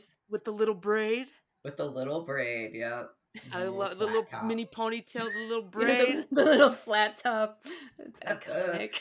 I love When I it. was 9 years old, I asked my mom for a flat top, but the prequels hadn't come out yet, so was I cool? Who knows? You were cool, Adam. Ahead of your Anyway. time. Yeah. I just want to say thank you guys for Most Things Kenobi. I think it's an amazing, amazing podcast. And I told you both this individually, but I just want to put it out there that I think someday you guys are going to be huge and we'll all be so excited for you. And I can't wait to celebrate that moment with you. Oh, thank you. Thank you. You're a day one, Adam. Yes. Yeah, man. Day one. No, gee. That's true. Yes. Thank you so, so much. Okay, so our next guest, one of our longtime supporters, longtime friends, and she who does the official art for a lot of Most Things Kenobi, is our friend and patron and listener, Journey. Welcome to the 100th episode. Hello, I am very happy to be here. We're happy you're here too. Heck yeah, You're dude. you're a fixture in the Most Aw. Things Kenobi world. You are, yes.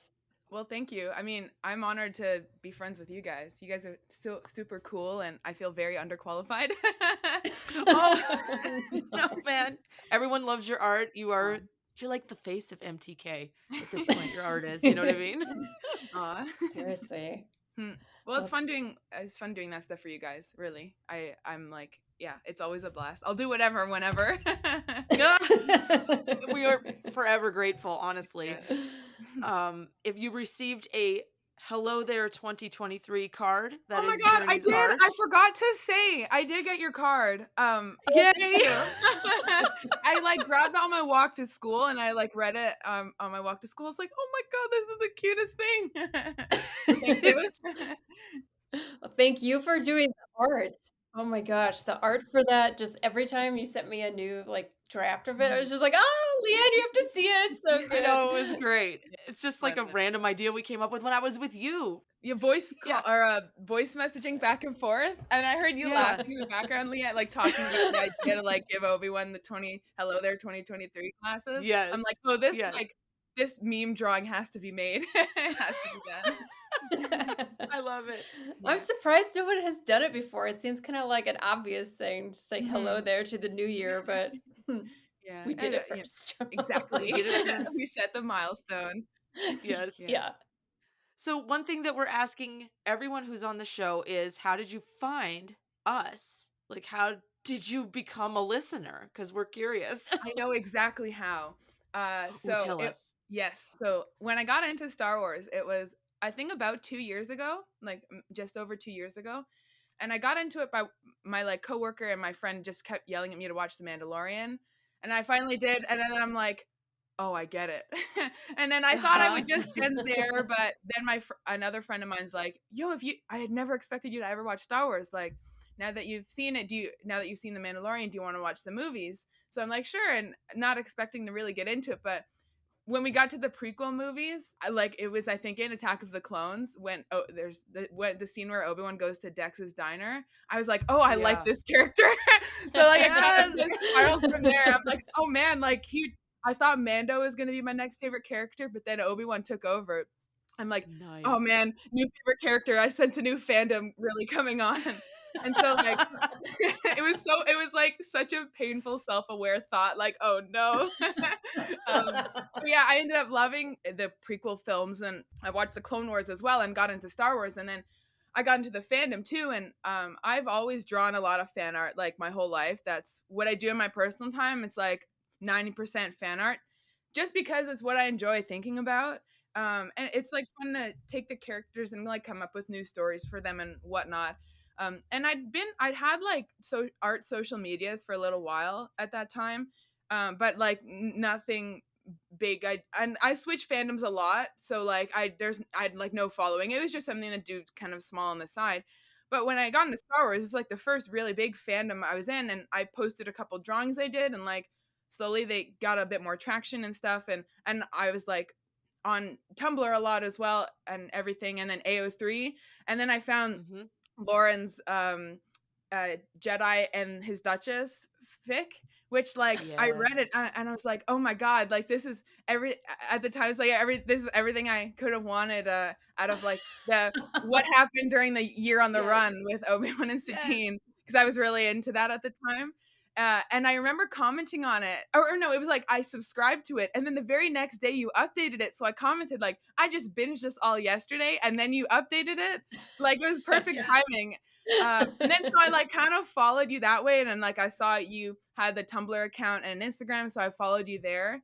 And then I think I did, and then I was like, maybe a few weeks later, I don't know how, maybe it was a couple months later, but I like wanted to do a fan art of the scene from your story, the scene where like Obi-Wan like rescues the team from the Venomites thing. So I did a drawing of that, and then I was thinking like, oh my god, I'm so nervous to send it to this girl, because like I think what she's doing is cool, and like I don't want the art to be like really cringe. But anyways, I like sent it to you. I'm like, hey, I did fan art for your story if you want to see it. And then like you replied back, and like you liked it, and I think that's kind of how we started up the little exchange. And then I know you'd posted about like having a friend, or it was in reference to you, Leanne, but like you guys were you met online in fandom, and like two friends that live far apart, but like you guys were really close. And I kind of related to that story because one of my best friends is in Sweden, and we met through fandom.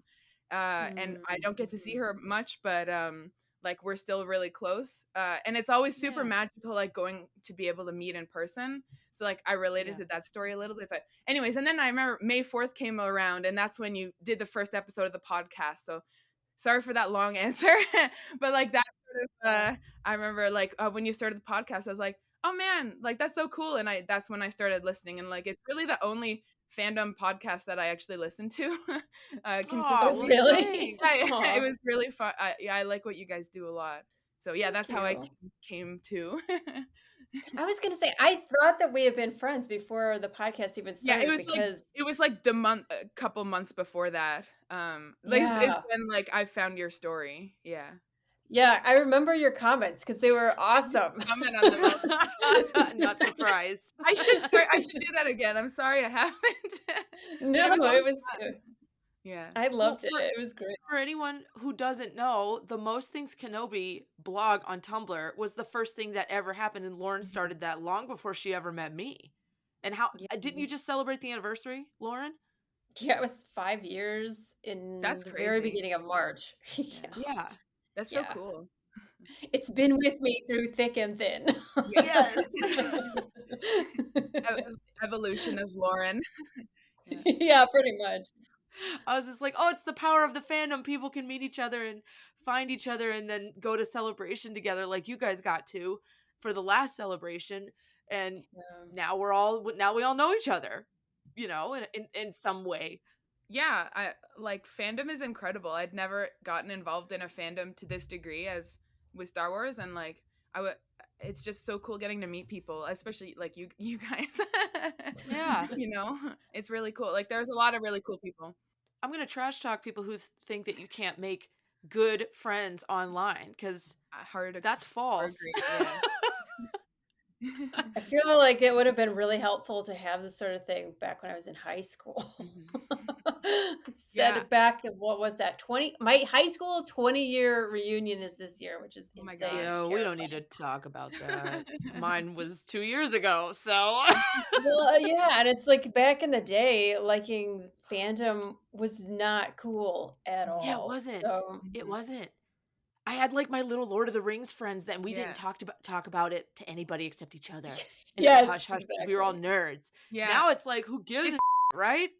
Like when I was in school, it was more accepted for sure, but like it's like you're the nerd kids kind of still. It's like Right. me and my girlfriends, like we were always talking about Lord of the Rings or whatever fandom. Yeah. Like that's what we talk about all the time, and not everybody was like that. But I think now it's definitely becoming more accepted. But I didn't get into fandom, really involved in a fandom until like this past couple years. So I part of me wishes that I did back then as well. But I mean, I'm kind of grateful for where I am at now with yeah. Oh, yeah, I've for met sure. you guys like, I don't know, it's worked out, I guess, at this point. Yeah. Well, and you met, who was it? I mean, you met a whole bunch of people at Celebration. Remember when you were showing them your art, all those Yeah. authors, and like Yeah. he was like, "Oh, and here's my publisher right I next was to like, me." Because it was amazing. yeah, that was literally insane. Never would have ever expected anything like that to happen. It's It's so pretty cool awesome. though. Yeah. That's how it starts. That's how it gets started.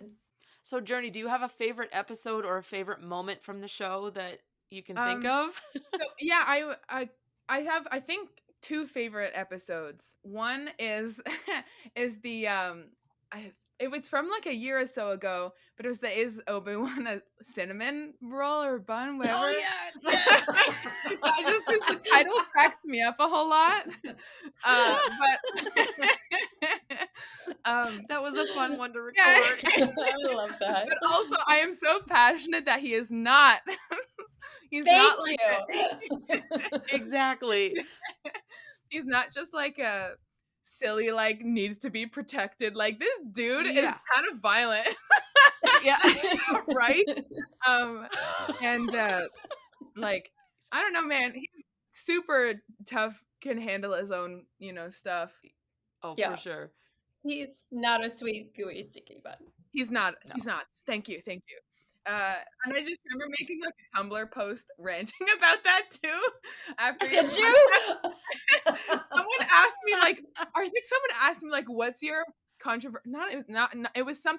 It wasn't like, "What's your controversial take in the fandom?" I don't remember what the question was. It was one of those like Tumblr ask memes, but my answer was like, I don't think Obi-Wan is as like sweetsy or whatever as people make him out to be.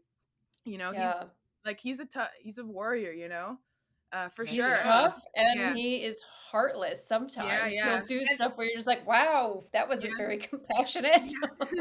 Like fling 1,000 rocks and boulders at his former best friend. Cutting them all in half gets me though. Like that is so extra, dude. You could have just stabbed him. This dude cuts him in half. It's hilarious. It's iconic. And then like teases him about it later. For sure. The audacity, Yeah. What's the line? Like, I like your new legs. They make you look taller. It's like, bro, Yeah. like, cut them off. It's like This fucking troll. Yeah, exactly. It's so funny. He trolled the dude he cut in half. Yeah. That is level, okay? Just not a cinnamon bun. No.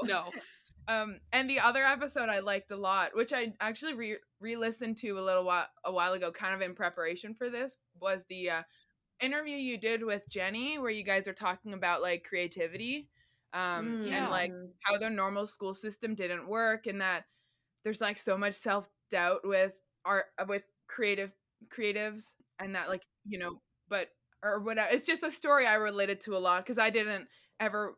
For a while, I didn't want to pursue art because there's no way I'll ever make it. But I realized how like depressing that made me. So I'm like, I have to go for it or else I'm not going to be happy. And so it was really nice hearing you guys like had such a similar experience. It's super insightful and yeah, very real. So I really liked that episode too. We were just talking about doing another episode similar to that with another guest. I would listen. Yeah. I think it's important to talk about too. Yeah. Absolutely. I think it's just, I was really surprised that interview, especially, it actually generated a lot more feedback from our listeners than ever, because I think a lot of people feel that way and never have been able to say it out loud. And like the education systems are so big and they're not going to change, and you just get lost in it if you don't fit in to their prescribed, method. For sure. I had a lot of people reach out, especially people who are neurodivergent, saying how meaningful that was. Yes, that's such a big thing. Yeah. Yeah. We can't lose the arts, the music, the actual physical art of, any of those realms are hugely important. They're just as important, if not more, because they're forms of expression. Yeah. Anyone can do 5 + 5, but like, how do we express ourselves? How do we have an outlet, And from someone who comes from a pure science background, I need a creative outlet or I'll go crazy, like I will feel weird if I don't let it out somehow. And so everyone should be afforded the chance to have an art outlet or some kind of creative outlet, I should say. I mean, it's important for society, like movies, games, music, absolutely, art, writing. It's like that's what you consume, or if you don't work in that profession or whatever, like it's what you consume in your downtime. Like, so it's such a huge part of everybody's life that, like, I don't know, it's important. It really I heard is. this amazing TED Talk that Ethan Hawke did, where he was talking about creativity, and he was saying how when something goes wrong in your life or you feel miserable, you turn to the creative arts to understand and validate your feelings. So it's like you listen to music, you find poetry, you read a story, like to see like, oh, I'm not the only one who feels this way. It's like a weird thing that humans actually need emotionally. And so, absolutely. I mean, I say this as somebody who has like extreme imposter syndrome with artwork, but like I mean, just think during COVID, like what did everybody do? Like gaming, game all the time, watch shows, like that's what got everybody through it. It's like super important. It's like so important to me, at least, that stuff. But and so it's part of being human, right? It's funny you say that, Journey, because this entire game room, this like fandom room that I'm recording from, I made during COVID. That's awesome. Because like I didn't start gaming hugely until COVID, and I said I need like a space to put all my fandom stuff that was just like scattered, and so I made like a sanctuary in here, and it's all. Your art is hanging right there. Someone else's art is hanging here. I got pieces all over the place. My little collectibles from Disney, and it's I have all my art prints on my wall, like above my desk. Yeah. Of like my favorite art from other people. But I was gonna say too, like I wouldn't have gone into Star Wars if it wasn't for COVID, because I had like not much else to do. But that like I was like, let me just get into this new fandom. I don't know. It was. We're glad you're here. A lot of fun. Yeah. So I don't know. It was like the entertainment and arts is like so important to, I guess to get you through stuff or whatever. But yeah. It's a comfort and it's stimulating, like you said. It's a mixture of both like stimulation and relaxation. So we have lightning round questions for you. Yeah, you ready for some rapid fire? I'll do my best. Okay, let me pick some good ones here. Well, I know the answer to this, but I'm going to ask you anyway. Journey, what is your favorite Obi-Wan hair? Oh, God. Okay. Okay. Everybody knows this, right? I know. Okay. I have kind of like a two-part answer. I think I like the long hair, but to find like the perfect haircut that I think just like suits him like perfectly, it's got to be the Revenge of the Sith cut for me. Like I just think he looks such like a general, like very professional. But oh man, the long hair is fun. That's my answer. That's my answer. I like Lord of the Rings. Like, I love long hair too. The long hair, yeah. Truly, like the I think the wavy. mullet suits. I think the long hair suits him. But I think as to like maybe from a artistic point of view, the Revenge of the Sith haircut is like I'm doing a good hand signs right now. Yes. But yeah. So I had a thought because in Mhm. the Tales of the Jedi, he has like the longer hair, but Ahsoka comes into the picture in the movie, the animated movie, so he grew his hair again. Yes. It's so true. That was my first thought. He chose to grow it again, is what that means, right? I did like an Instagram story rant about that. I mean, jokingly, I obviously don't really care, but because the timeline doesn't add up because his hair is short in the Clone Wars movie, but the Tales of the Jedi episode takes place after that, and he has the long hair again. I just continuity error, or he grew it out again. One of the two. Yeah, for like a 6-month, 1-year period, decided he wanted to just try the long hair again. And then Yoda was like, cut that off your head. Yes, get rid of it. Donate it to charity. Yes. That's funny. Okay. If you could wear one costume from all of Star Wars, which would it be? I don't know. Jedi robes, I guess, look comfortable. That's a safe answer, I suppose. I feel like there's other characters that like I love their outfit. Yeah, I'll say Jedi robes for now. Cause also like I always wanted I always loved like medieval or fantasy like tunics. I love drawing them, and so typical Jedi robes kind of fit in that. I just love category. Capes. Oh my god, capes. Yes, cloaks. Can we make those like socially acceptable to wear? Yes, please. Van braces for me, please. I want to just wear those every day. Totally. When I was on the Star Cruiser and I got to wear my freaking cloak, like like for a whole day, I felt so for the cloak. I just let it. I get why Vader walks like he does, okay? Right? Because the cloak is everything. Yeah. Yes. Do you think he ever got his cloak caught in one of those automatic doors? Absolutely. Yeah, there's no way he wouldn't. Just like the Jedi, like the sleeves on their robes, like if you're doing, it's like so impractical. Because like let's say totally, I doubt Jedi do dishes often, but you get your sleeves like soaked, you know what I mean? Yes. So Journey, side question: white Jedi robe, black or brown? I get white dirty. Probably too fast. Oh, okay. I don't wear much light clothing, so I probably darker. Yeah, probably black. Not to imply that like I'd be like I'm wearing it for evil reasons. I just like I'm wearing all black now almost. I mean, Luke wears black and he's the epitome of good. I'm gonna go with black. Yep. Awesome. Okay, last question. This is different than the hair. It can be separate from the hair. So which version of Obi-Wan do you like best? I was probably Revenge of the Sith, Obi. Nice. Just good answer. Yeah, I mean like the Clone Wars era is kind of my favorite era to explore, I guess. But I love I always whenever I draw characters, I draw their live action representative. And so that's Ewan, not animated. I mean, I love what animated Obi-Wan looks like, but I'm more partial to like live action. So I'd have to go with like Ewan and probably Revenge of the Sith Obi-Wan because he's kind of the same Clone Wars one, but that's where they start to like blend more. Exactly, yeah. But probably the Revenge. But I also love. I mean, I guess I have kind of mixed feelings on the Kenobi series, but I do love exploring the like 20-year gap when Obi-Wan's alone on Tatooine. Like that's it. But I mean, not that we have a ton of content in that area to begin with, but I do enjoy that area a lot. But probably like Clone Wars era and Revenge of the Sith, Obi-Wan is like probably my favorite. Yeah, nice and good sad. Choice. Yeah, I mean, that too.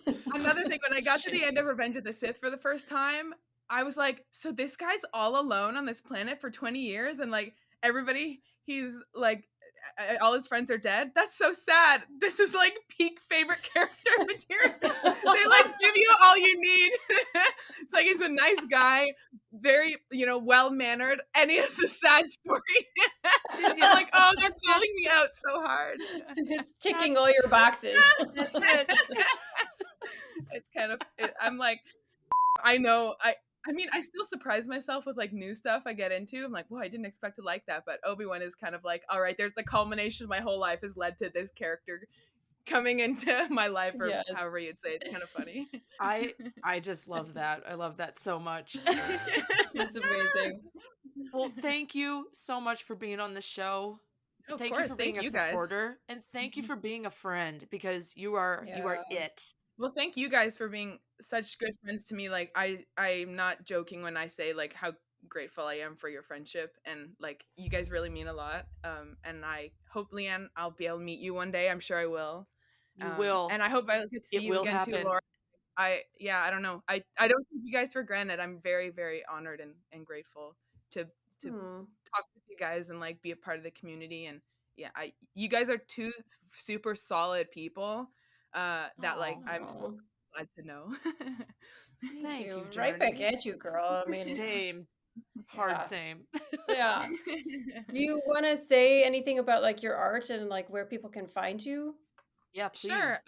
So I just I'm on like every social media, like Twitter and TikTok. I'm at Journen, JOURNNEN, and then Instagram and Tumblr I'm at JOURNEN.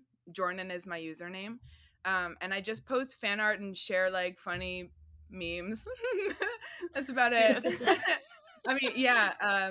But it's a lot of fun. It's fun doing art and talking with people about it. So yeah. Yeah, your art's amazing. It really is. It is. Really It is. really skilled. is. I find it's just fun for me to do, and I'm happy you guys like it. I didn't set out ever expecting it to go anywhere, but I'm happy that it's brought me to know some really cool people, and we can talk about fun ideas, and it's fun to draw them. Awesome. Well, thanks again. Of course, thank you guys. A happy 100th episode. Yay! Thank you. There you go. Thank you. And that's it. That's our 100th episode. If you have made it this far, you are a strong, persistent individual. Yes. Yeah. Thank you. I think the bottom line is we thank you guys for listening. We thank all of you for supporting. Whether you listen to 5 minutes of an episode or you listen to everything, you listen to episodes repeatedly. I know some of you out there said that you listen to us all the time because you want more. Bottom line is Lauren and I have had an amazing 100 episodes. We're looking forward to whatever comes next in the next 100 and beyond. Mm-hmm. But we thank you just for supporting us this far and for listening this long. So yes. To everyone who was able to record, who wanted to and were not able to, and the schedules didn't work out, and everyone out there who just listens, from the bottom of our hearts, we appreciate you and thank you. Yes. This wouldn't exist without you. I mean, we would still be probably producing it because we like it, but it would not have the community that's been built up. It wouldn't have the legs, that it has. We wouldn't have ended up at Celebration. All of these things happened because we have listeners who are literally some of the most devoted, kind, supportive people I've ever come across. You and I are lucky podcasters to have such amazing people following and listening to us. Yeah. I mean, if it isn't evident, now you know.